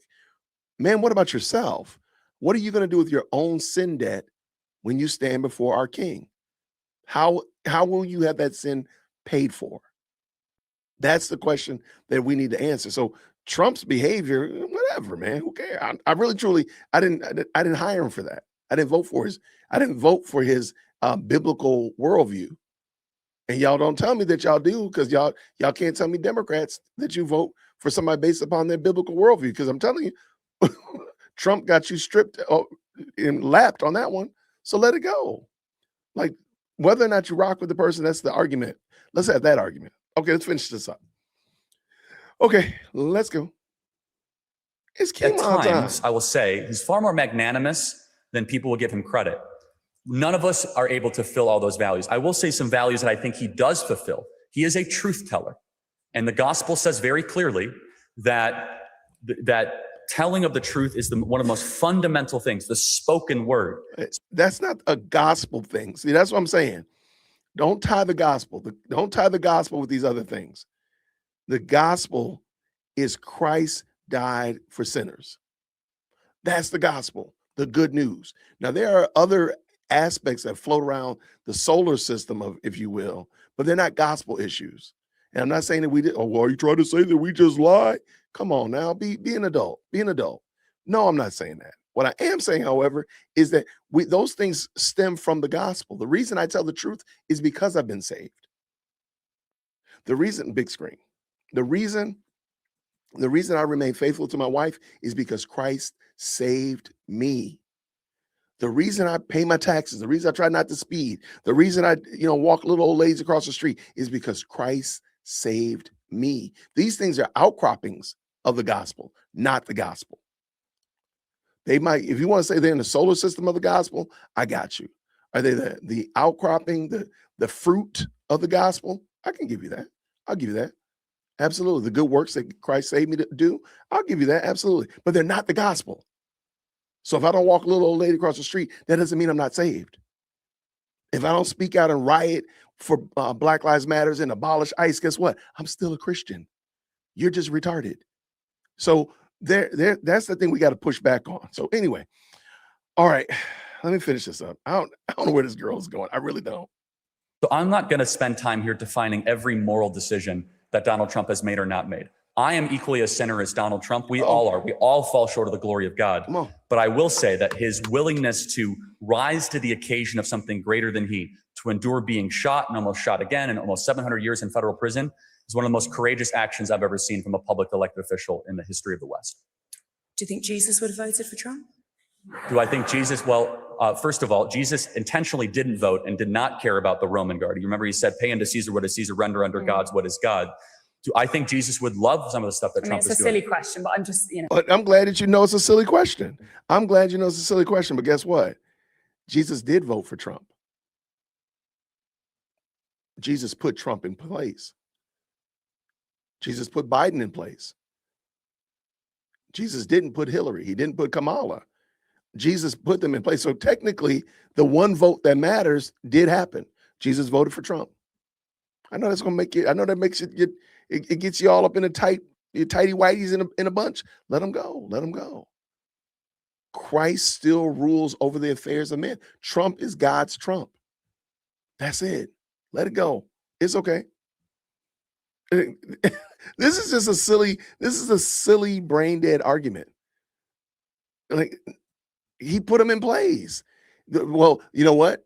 I would ask her, who is Jesus? That's probably the better question. Would Jesus vote for Trump? Who's Jesus? Because if he's God, then he voted for Trump. If he's just a man, then you got to deal with that one. Why do I care what a man does? Okay, let's go. No, I mean, fine. It's like, what did Jesus teach us? Jesus says, don't touch children.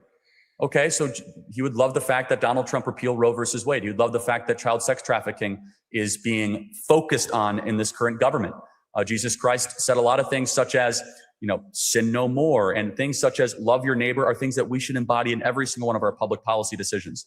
So Jesus is divine, and he would not fill out a ballot. All right, thank you for answering my question. I don't know. But he did fill out a ballot. He's the only one that voted. I wanted to take it back on South Africa. You did talk about South Africa, and obviously the Expropriation Act of 2024 is kind of a really big issue. I think to start off from the outset, I should mention that I also don't agree about the more terrible slogans, cue the boards. Obviously, I think is terrible. But I think it's good to have context where the Expropriation Act is coming from.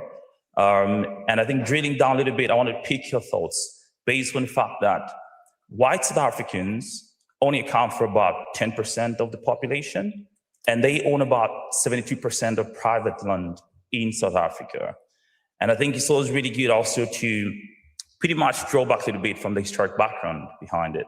I think it goes back to about 1913, the Native Acts land, which severely, disproportionately discriminate against Black South Africans from owning land in South Africa. And that's what's caused much of the disparity we see economically. So I wanted to find out from you, what are your thoughts? And obviously, Trump administration has really been big on what's going on in South Africa at the minute and the act itself that they enacted.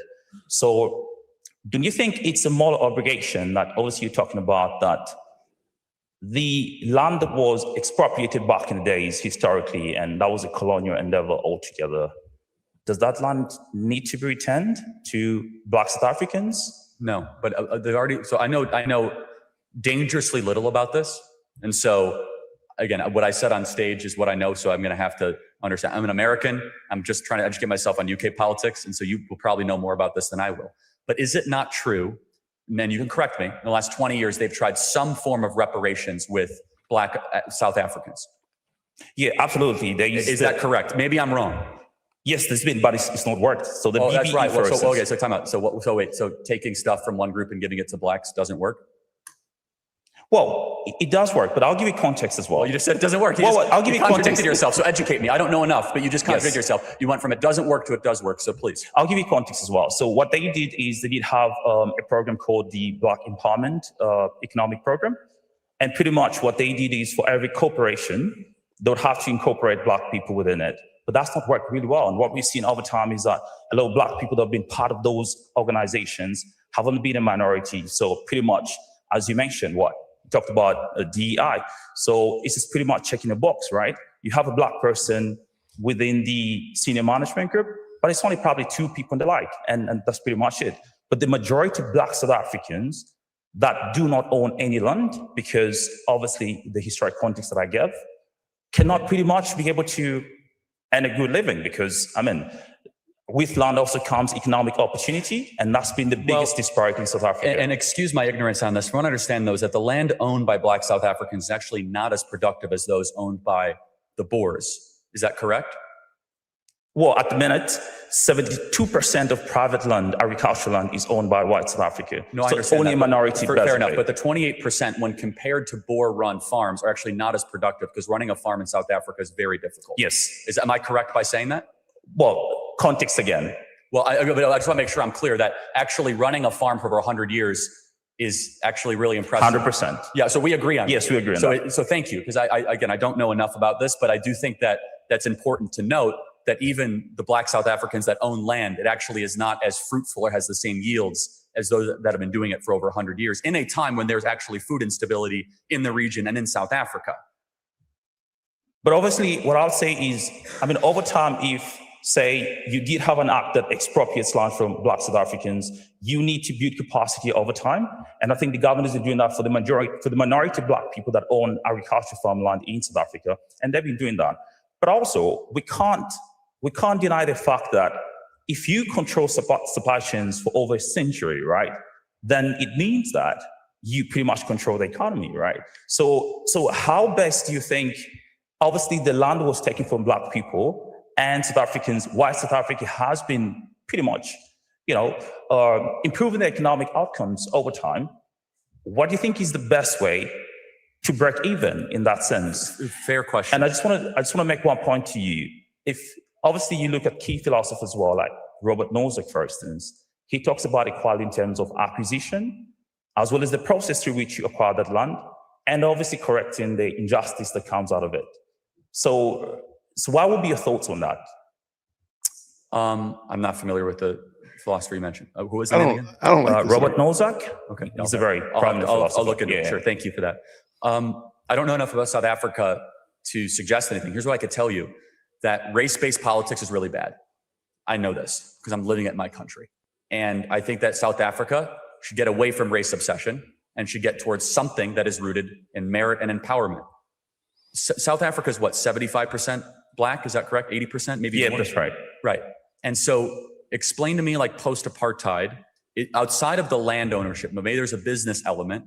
Why is it that once apartheid was removed, why Black South Africans were not able to see their material economic net worth go up in the last 20 or 30 years? What do you think there's any, and maybe I don't know enough, are there any cultural inhibitions of a defeatist attitude that has basically, let's say, infected the minds of poor South Africans last 20 years that feel as if they can't accumulate wealth? Do you think that plays a factor? Yeah, I think what's really infected Black South Africans is pretty much going back what we're talking about. Obviously, from the colonial background that I just gave you, and we see a lot of like neocolonialism, you control the supply chains, and you own 72% of agricultural farmland.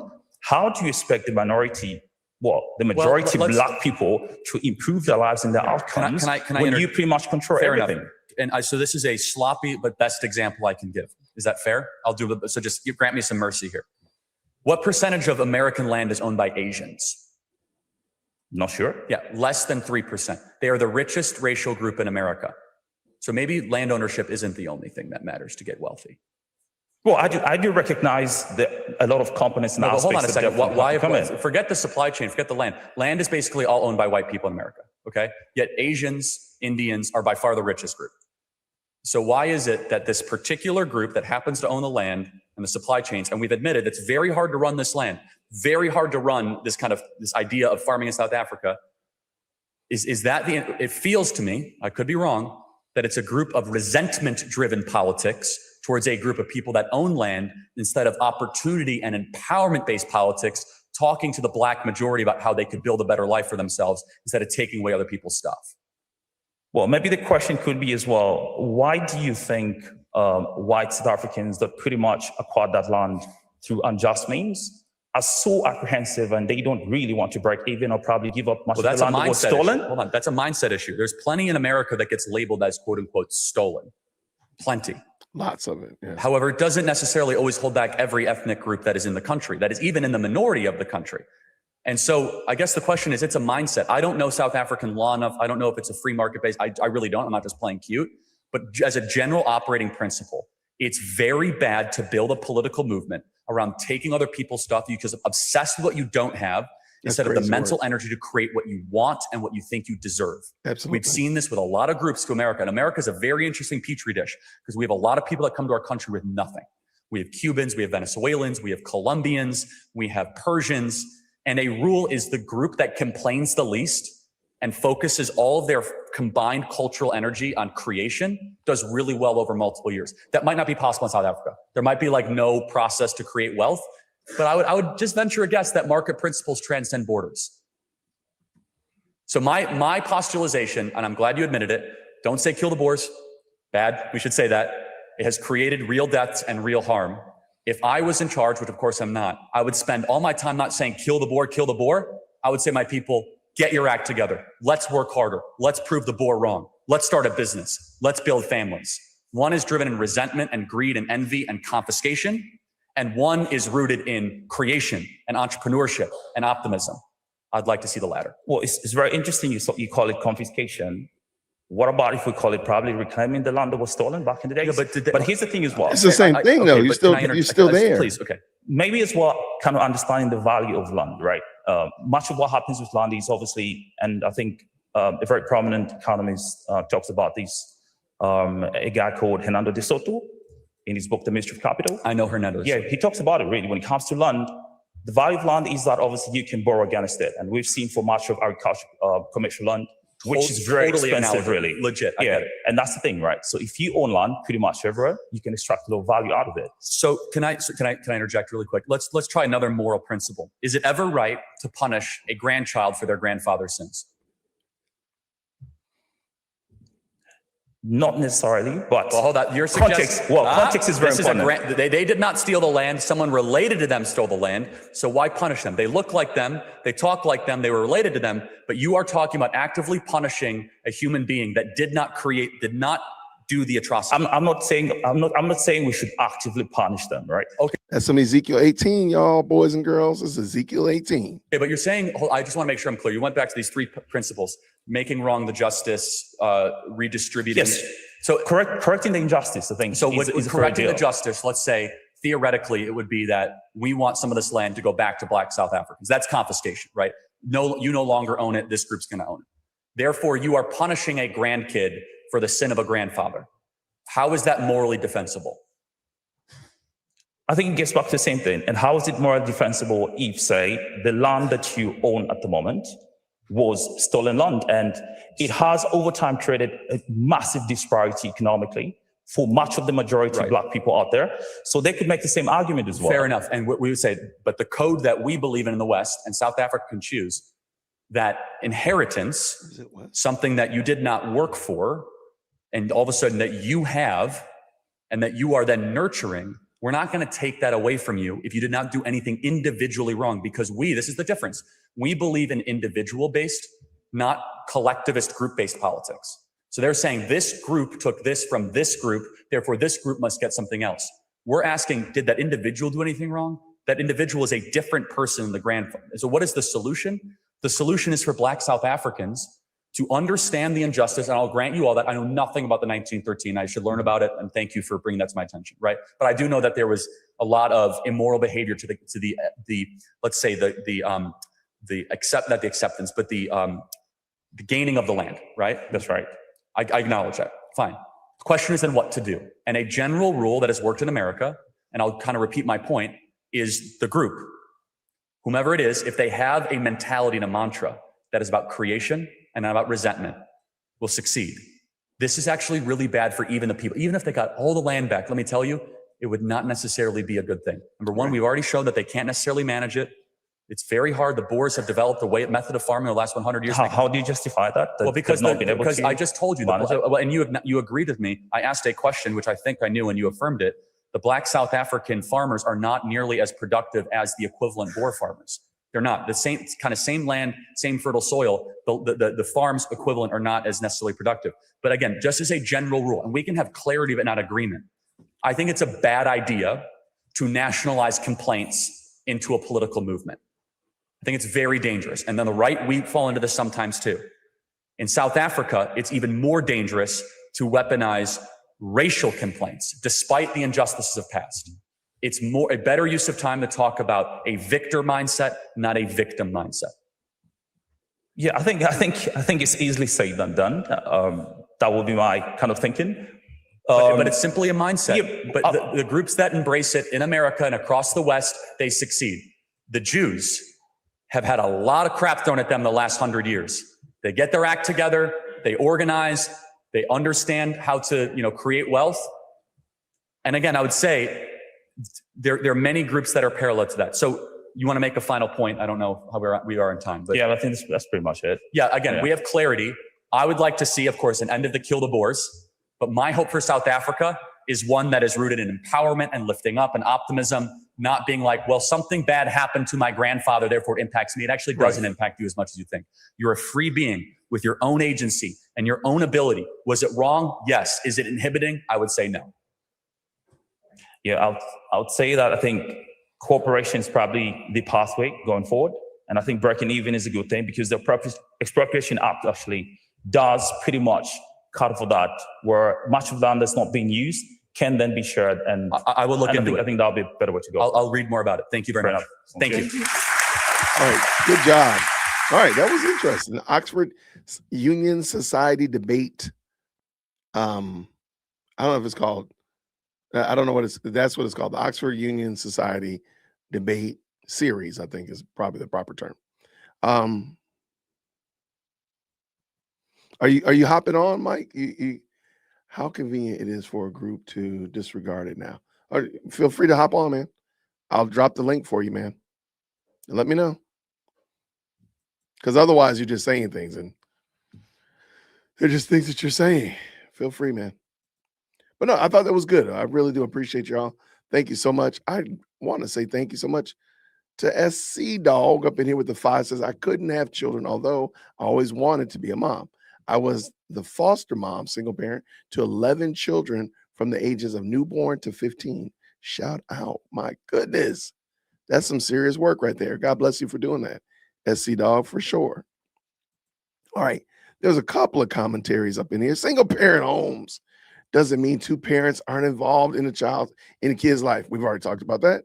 So we know that is wrong. Shout out to Michael's wrong here as well. It's not an error. Marriage is optional.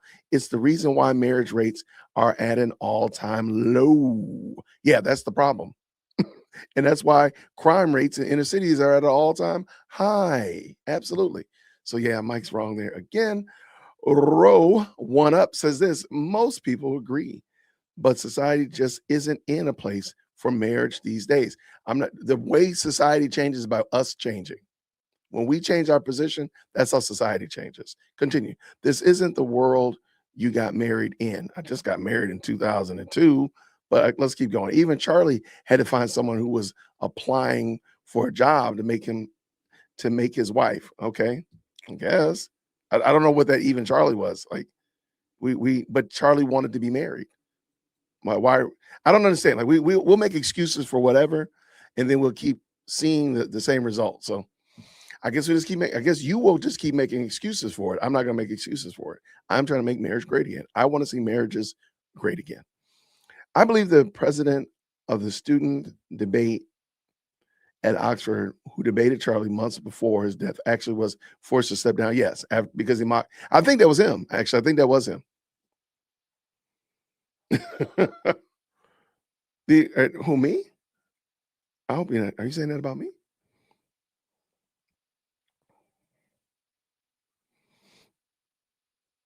Yeah, I don't. Again, like the world is going to keep worlding. I mean, that's what happens. But we don't say, well, because the world isn't favorable, and I don't even know what favorable for marriage is. It's a man and a woman against the world. As long as the man and woman decide we're gonna keep rocking together, what are we talking about? I mean, but hear me out. If you want to make excuses, rock on like Donkey Kong. Do your thing, my guy.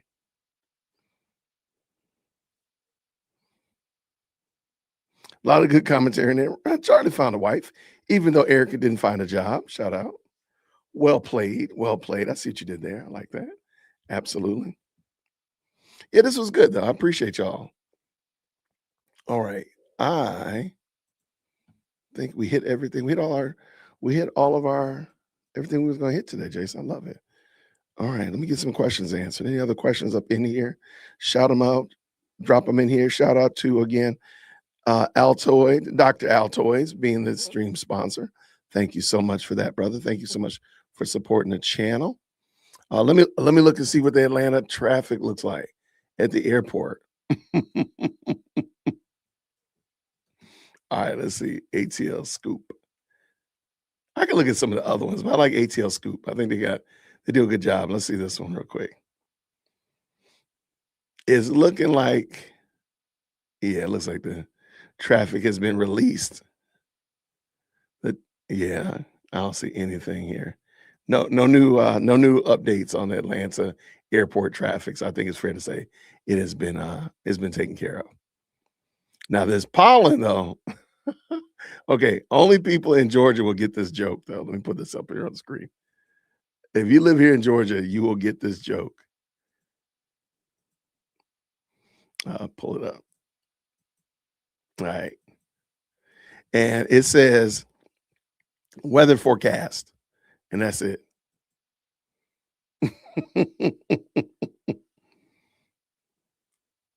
Weather forecast. If you get it, you get it. I did get your DM. I think I posted it earlier. Amethyst, I believe I posted it earlier. Love Bug.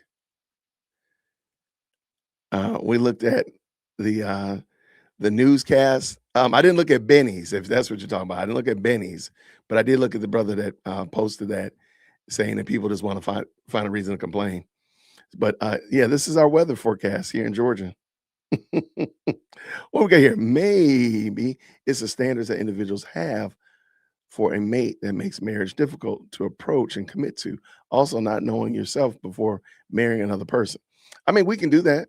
We can do that. And I'm not saying that you're doing it by yourself, but I do think that if we as a community make marriage a priority, we will see a change for our society. I think I'm just going to go on a limb here.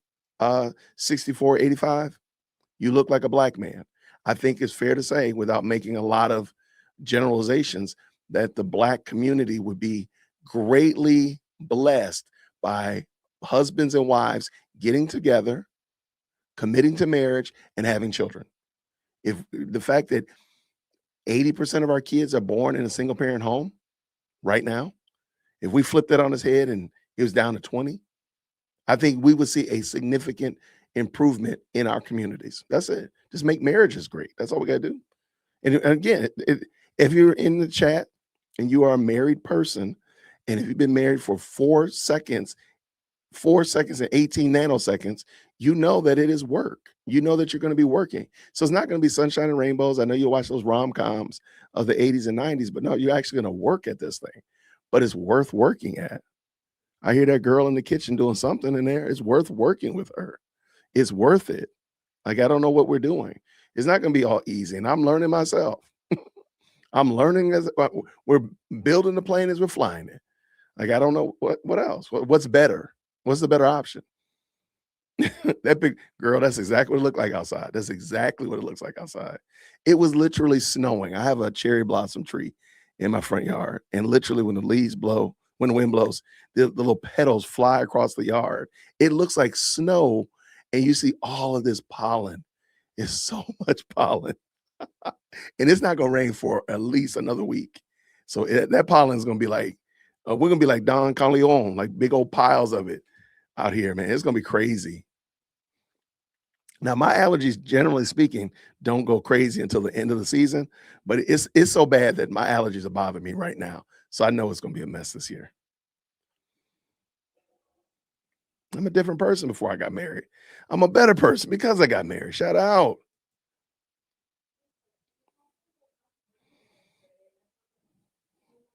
Oh, see, that's the problem. Individual standards aren't God's standards. There we go. No argument for me.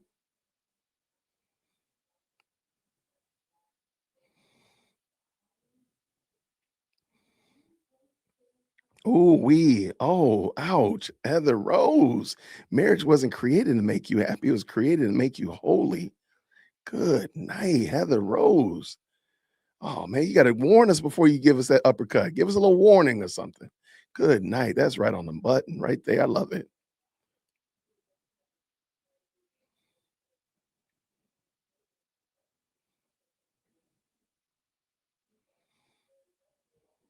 This is a very interesting take. And listen to Kelly, y'all. Kelly says, I was a single mom until my firstborn son was 7. So he's like second grader. Okay. My husband and I had a son together. We're still married.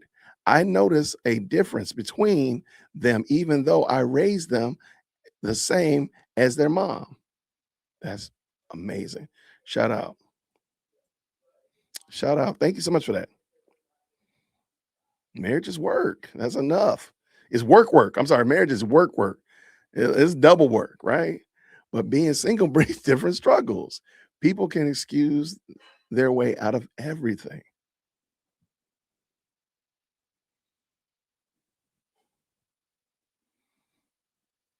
Oh man, we done brought redlining into the chat. Oh my gosh.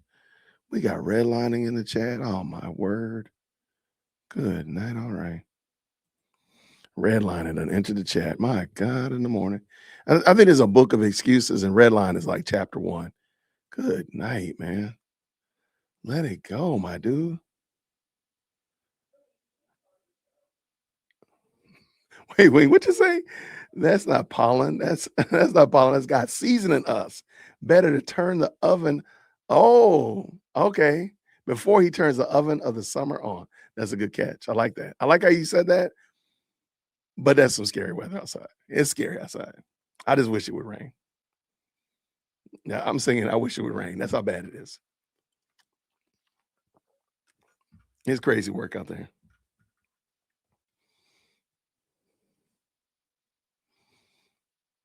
The vertical stream is acting up. What's going on in the vertical stream?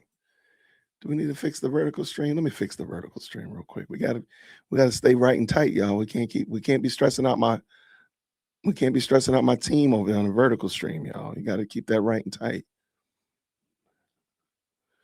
Oh, so badly, I wanna go outside. Now I'm singing that song, I Wish It Would Rain. Oh my word, book of excuses when you have housing discrimination that exists, redlining happened and still has signs of it in today's age. Oh my word. Thank you so much. Thank you so much for letting us know about that. Thank you. Good gracious, man. Oh, where the wild comments are. I just made it members only though. I don't even make it members only. I'm sorry though. I'd love for you to come on, man, and talk to me about it. I want to hear more about this insight and wisdom that you're dropping about redlining. Oh my word, redlining.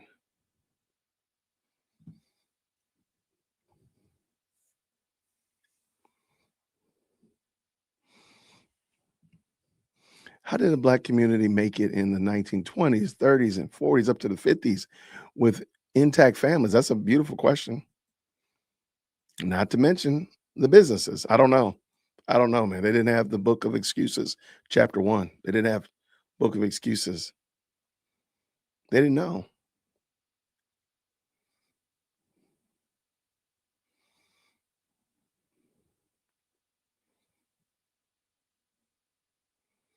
Yeah, I mean, Michael, I'm Black, mate. And systematic racism does not exist. I mean, I want Michael to come on, brother. I mean, like, why don't we talk about it?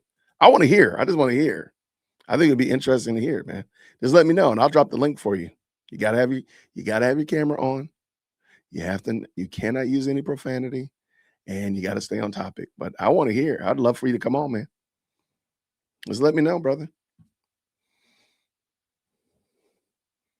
And if by some reason or another is like a better time, just email management, man. We can have you come on tomorrow. I'll be on here again tomorrow. Lord willing, the creek don't rise. Well, I don't know. We might need the creek to rise, but this pollen don't rise. I'll plan to be here. So I would love for you to come on, man. Shoot me an email. Hit me up on the email. I'll get you all the details. The vertical stream appeals to the TikTok community. Do the math. Oh yeah, for sure. No question about that.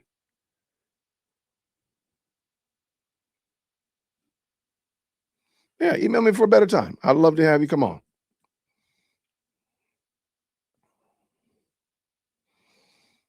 Now I see you. You can come on tonight, right now, bro. We're just chopping it up. I just thought it would be a good conversation. I want to look at Charlie's debates. I've been looking at some unpacking how he does his debates, and I thought they were very helpful. So I wanted to actually see him in another area, in another environment, to kind of see if I'm seeing the trend before I start talking about the trends that I see in how Charlie does his debates. So I thought that was super cool. And yeah, it was dope. And wanted to tap in with y'all. I think I hit all of the things I had on my list to talk about up in here.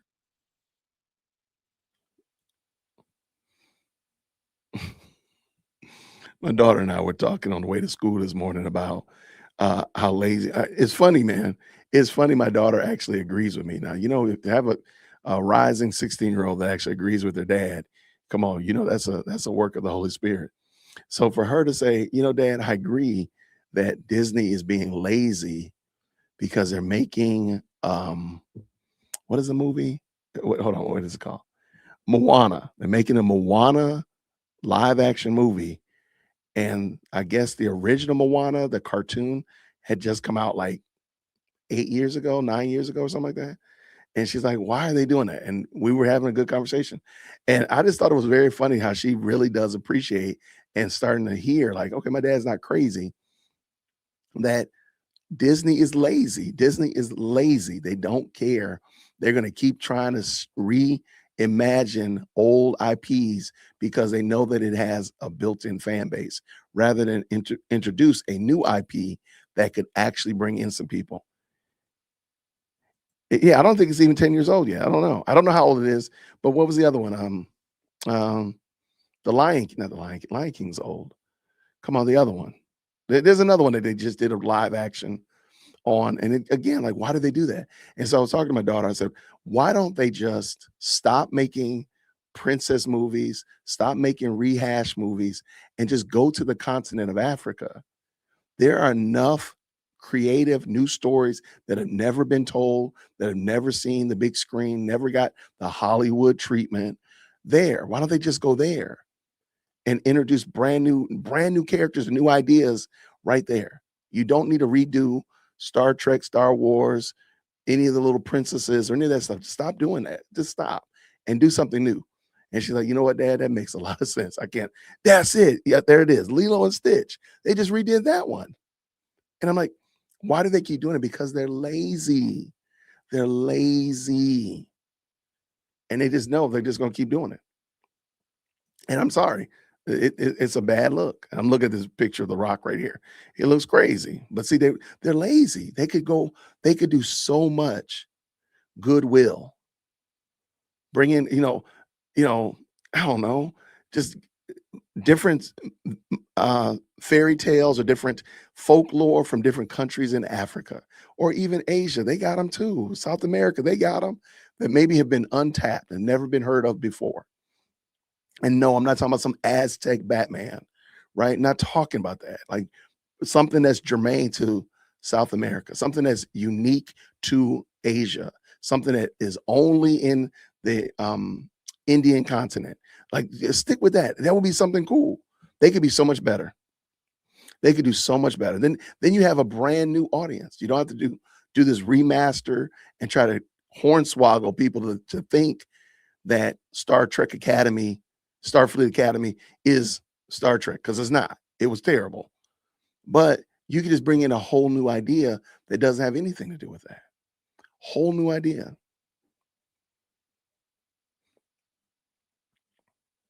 Yes, we had a good conversation about that. I just thought it was fun to have a talk with her because she was dialed in this morning. She was dialed in about that thing.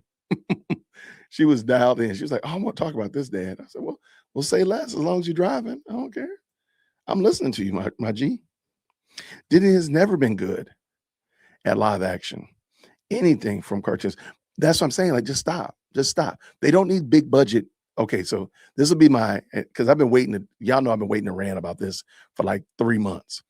Stop doing these big, gigantic $200 million budget movies. Stop it. Just stop it. Because you know what we don't do anymore? We don't do Westerns anymore. You know why? Because there was a whole genre of Westerns.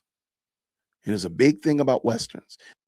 Action movies, you know. Then we went to science fiction action movies. So we had these seasons. Like, start a new season, start a new genre. Okay, fine. And is there the equivalent of Westerns from Latin America? Are there equivalent of Westerns or detective movies? Where are detective movies? Like, you could do so much better. And stop doing these gigantic $200 million budget movies. Stop it. You're not going to make that money back anymore. I don't think the $1 billion movie is over. This summer, looking at the movies come out this summer, maybe that Michael Jackson movie, but I don't see anything coming out this summer that's going, well, and even in that, it's a biography. That's not an action movie. Marvel, just give it up. Don't expect anything to hit 500 million in the theaters. It's not going to happen. Doomsday is not going to do it. Just give it up. What is it? Secret Wars? Don't even try. Do not even pass go. They're not going to do it. And so if Disney wants to succeed and wants to continue, stop doing these big budget movies. Stop it. 30, 40, $50 million budget movie and put good effort into it. Good writers. Stop using these crackheads that y'all been using. Get good writers. Stop using Chat GPT like y'all did for Starfleet Academy. Y'all really did use Chat GPT to write the script for Starfleet Academy. That's embarrassing. It's embarrassing. But stop doing it because you're not making the money back. You're losing the money. You're losing it. The fact that Fantastic Four First Steps was at the movie theater for only like 4 weeks, and then y'all put it on streaming, that was it. Y'all lost that. Money gone. Y'all had 5 Marvel flops last year. That's crazy work. That's never happened before. Just stop. You don't need a $200 million budget movie. 50, maybe 55, but that's it. When you add marketing, which is about half of it, you're somewhere close to around $80 million. No more. Stop doing it. And I think Disney could. All of them could, but they have to stop. They have to stop with these big budget movies because they're just not going to get the return. And over time, the IP loses its flair. The IP loses its appeal. And then people say things like superhero fatigue. I don't think people have superhero fatigue. They have bad story writing fatigue. That's my opinion, because most of the movies came out last year, superhero movies came out last year, were horrible. The last good movie y'all had was Deadpool and Wolverine, and that was in 2024, I believe. That's the last good one. And y'all do pretty well with the Spider-Man movies, I will say that. And I think it was a Spider-Man Brand New Day is coming out. That one's probably going to do well, so I'll take that back. That one probably will do 500. It looks pretty good. But, I mean, that's it. And that's a Sony movie, by the way. It's not even a Disney movie. So it's not under the Marvel Studio banner. So that's a Disney movie. So even in that, you're still not going to get it.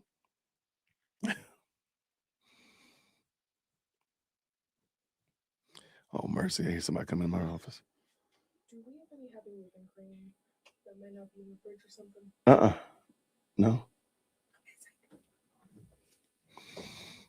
No.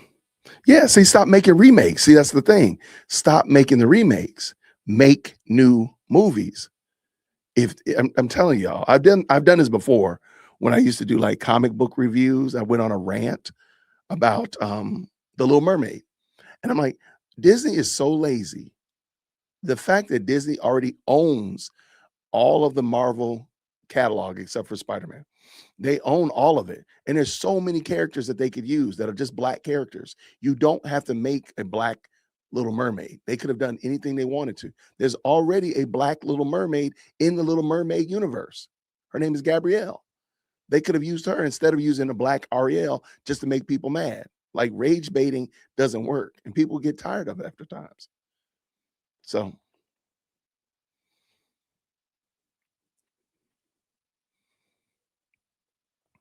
but see, Disney doesn't, the movies that Disney is putting out at this moment are not good movies. Like, why not put out good movies?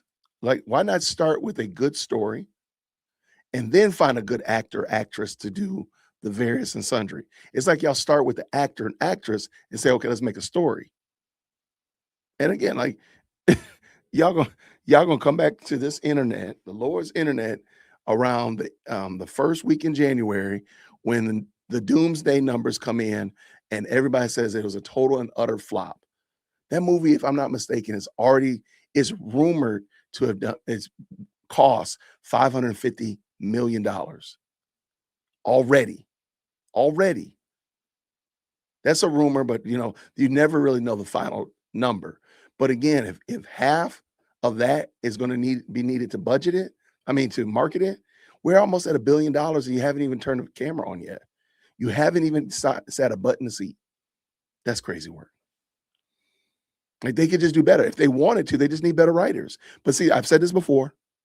I'll say it again because I'm just ranting now. I'm just ranting. Marvel Studios, DC Extended Universe Studios, really all of them. When you do, let's stay with superhero movies for a second. If the person writing the superhero movie and science fiction movie does not have a tattoo of Marvel or DC on their body, they can't write for you. That's it. If they don't have a shelf full of all of the different statues of their comic book characters, they can't write for you. Marvel, DC, all of y'all need to hire nerds that have all the extended Star Trek comic books or novels. If they don't have that, get rid of them. You can't write for us. You can only write for us if you are a lunatic for the brand. Think about it. Think about how many times you've heard, and maybe you don't do this. I do listen to this because I do kind of, I be ear hustling every now and then. How many times directors tell directors tell the producers and actors, don't read the source material. Don't do that. That happened in Thor. That happened in Shazam. That happened in Black Panther. They told the actors, don't read the source materials. Don't go to the comic book stores. Don't worry about it. You won't need it. How's that? That's crazy work. No, you would want somebody who actually cares about the content. So that's my argument about it. They need people who really, truly care about the IP. What does it say here, Jason? A writer cannot write a good story nor a good film, manuscript, screenplay when literally every character is morally ambiguous, gay, and self-insert. Well, that's the problem. Like that's a byproduct of where we are today. And to me, producers need to stop that stuff, or directors need to stop that stuff. But I understand the self-insert and it is a problem, but look at what it's done. Y'all know I've been talking low key about Starfleet Academy because I did like Star Trek. I thought Star Trek was super cool. And some of the technology, a lot of the technology that we see in the early Star Trek, the series, we see today, like our phones. This is a byproduct of Star Trek. Okay. The iPad is a byproduct of Star Trek. There's tons of other things, but let me continue. So the fact that show costs between $8 to $10 million per episode, and they filmed 20 episodes. They did season 1 is 10, season 2 is another 10. That means they would needed to have brought in somewhere in the ballpark of $500 million to make it worth it because they've been advertising like crazy. The show didn't even register on their own streaming platform.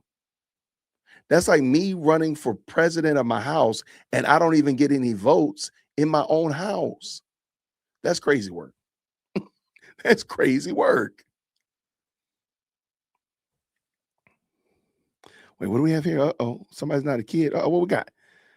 Well, if that's the case, my son should write for them. He has an entire room. But you know what? He should write. I'm gonna tell you right now, because Chief Executive Secondborn, she likes to write. And she likes writing plays. And so I've been kind of like stoking her to like, hey, maybe you should write this in a format that it could be put into a book, because that's the next step for it to be like something that a play being taken by somebody seriously. It needs to be in a format that can be taken seriously. So she's been trying to write it. She's been working on this play of hers. And so she's really into it. She really likes writing plays. I'm like, well, say less, then go ahead and do it, girl. And so to your son, write some screenplays, write some stories. Keep them to yourself, go through the proper steps and make sure he has control of them. Don't lose control of your content. It's your work, but write them. Why not? To me, I think the problem is too many people look at other people to do it, and I don't think they realize that they could be doing it. Yeah, like this Netflix Narnia, that's a disaster waiting to happen. We don't need a retelling of the Lion, the Witch, and the Wardrobe. Why not the Emperor's Son? The Magician's Nephew. What about the Silver Chair? What about Boy and a Horse? Why are we redoing the Chronicles of Narnia? Why are they redoing it? Because they're lazy, right? Say it with me, boys and girls. They're lazy. That's why they're redoing the Chronicles of Narnia. Because they're lazy. There's so much that they could be doing besides Chronicle of Narnia. Jump over to Narnia and deal with that. They could do so much more, but nope, they're going to be lazy.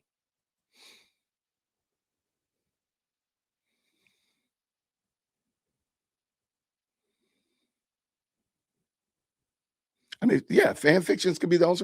Truth be told, I think I think Star Trek Academy was a fan fiction, but it wasn't by fans. That's the problem. The fans were crazy. Yep. See, there they go. And so instead of it being faithful, because they just could have done another one of his writings. They did not have to do The Lion, the Witch, and the Wardrobe. They don't have to redo it.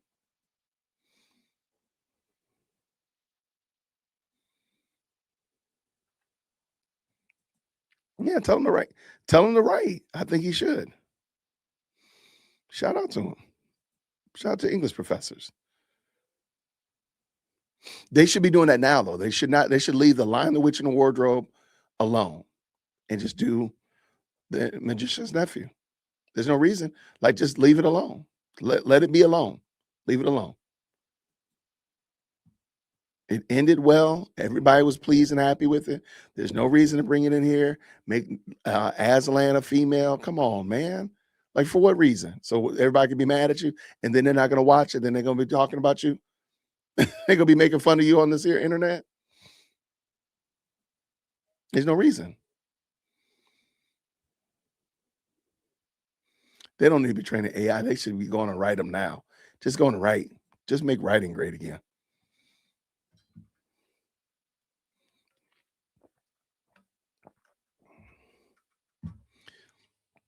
All right, good people. That was fun. Thank y'all so much. Oh, wait. Hold on.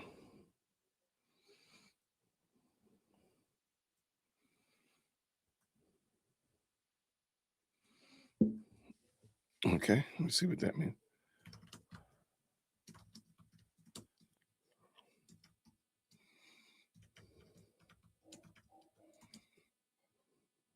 Okay, sorry about that. I had somebody send me an email. I just hit him back real quick. So hit him back real quick. All right, what do we have here?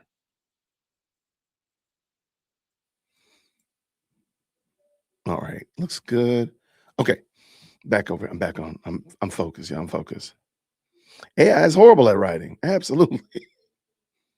If you listen to, there was a review of like the first 3 episodes of Starfleet Academy, and they were talking about how they think that some of it was written by AI, and there is a very valid and cogent argument that the whole script was written by AI, because it just doesn't make sense.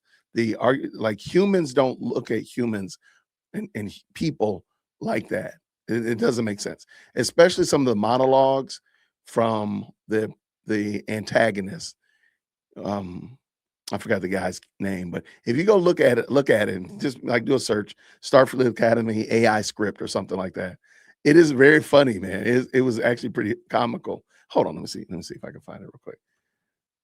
And I just thought it was funny how people realized that it was that this might have been an AI script.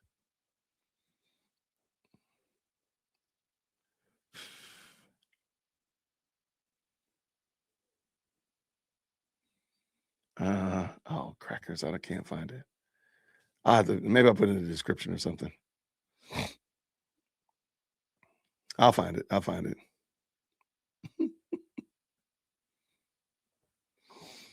All right, good people. Let's do this again. Tomorrow is Wednesday. Oh, we got a good day tomorrow, so we can definitely rock out tomorrow. Planning to, Lord willing, planning to jump back in here around 5 o'clock. What do we have here? Why would you outsource something so uniquely human as writing it? Right. I have no idea. No clue. No clue. No clue. But look what they got, though. They got exactly what they paid for. I'm trying to find it. I'm trying to like multitask because it was a really good video about the fact, or rather the idea, that Starfleet Academy was written by AI, which is kind of crazy work. I'll find it. Let me stop. Let's stay focused. Everybody, thank y'all so much for rocking with me. Let's do this again real soon. My goal, my plan is not to come back tonight. If something happens, something pops off, I'll be back. But otherwise, I will see you all tomorrow. I do have a video dropping later on tonight at 9 o'clock. So that'll be popping up, of course. So go check that out. Help your brother out. Everybody, thank you so much. Please make sure you tip your waiters on the way out the door. Drop those green hearts. Hit the like button. Subscribe. Hit that hype. If you're over there on the vertical stream, you've been causing trouble, hit that hype button for sure. Also, if you haven't subscribed to the channel, if I've earned it, go ahead and hit the subscribe button. I really do appreciate it. Everybody, I'm looking forward to seeing you all real soon. So until then, grace and peace. Take care. Thank you so much for tuning in to another episode of the Jay Whip Podcast. If you enjoyed today's show, please do me a favor and hit me up with that 3-piece special. Like the video, subscribe, and of course, share it with somebody who would also enjoy this type of content. And make sure you leave a comment because I do pin the best comments to the top. So thank you so much for tuning in today. And until next time, everybody, grace and peace.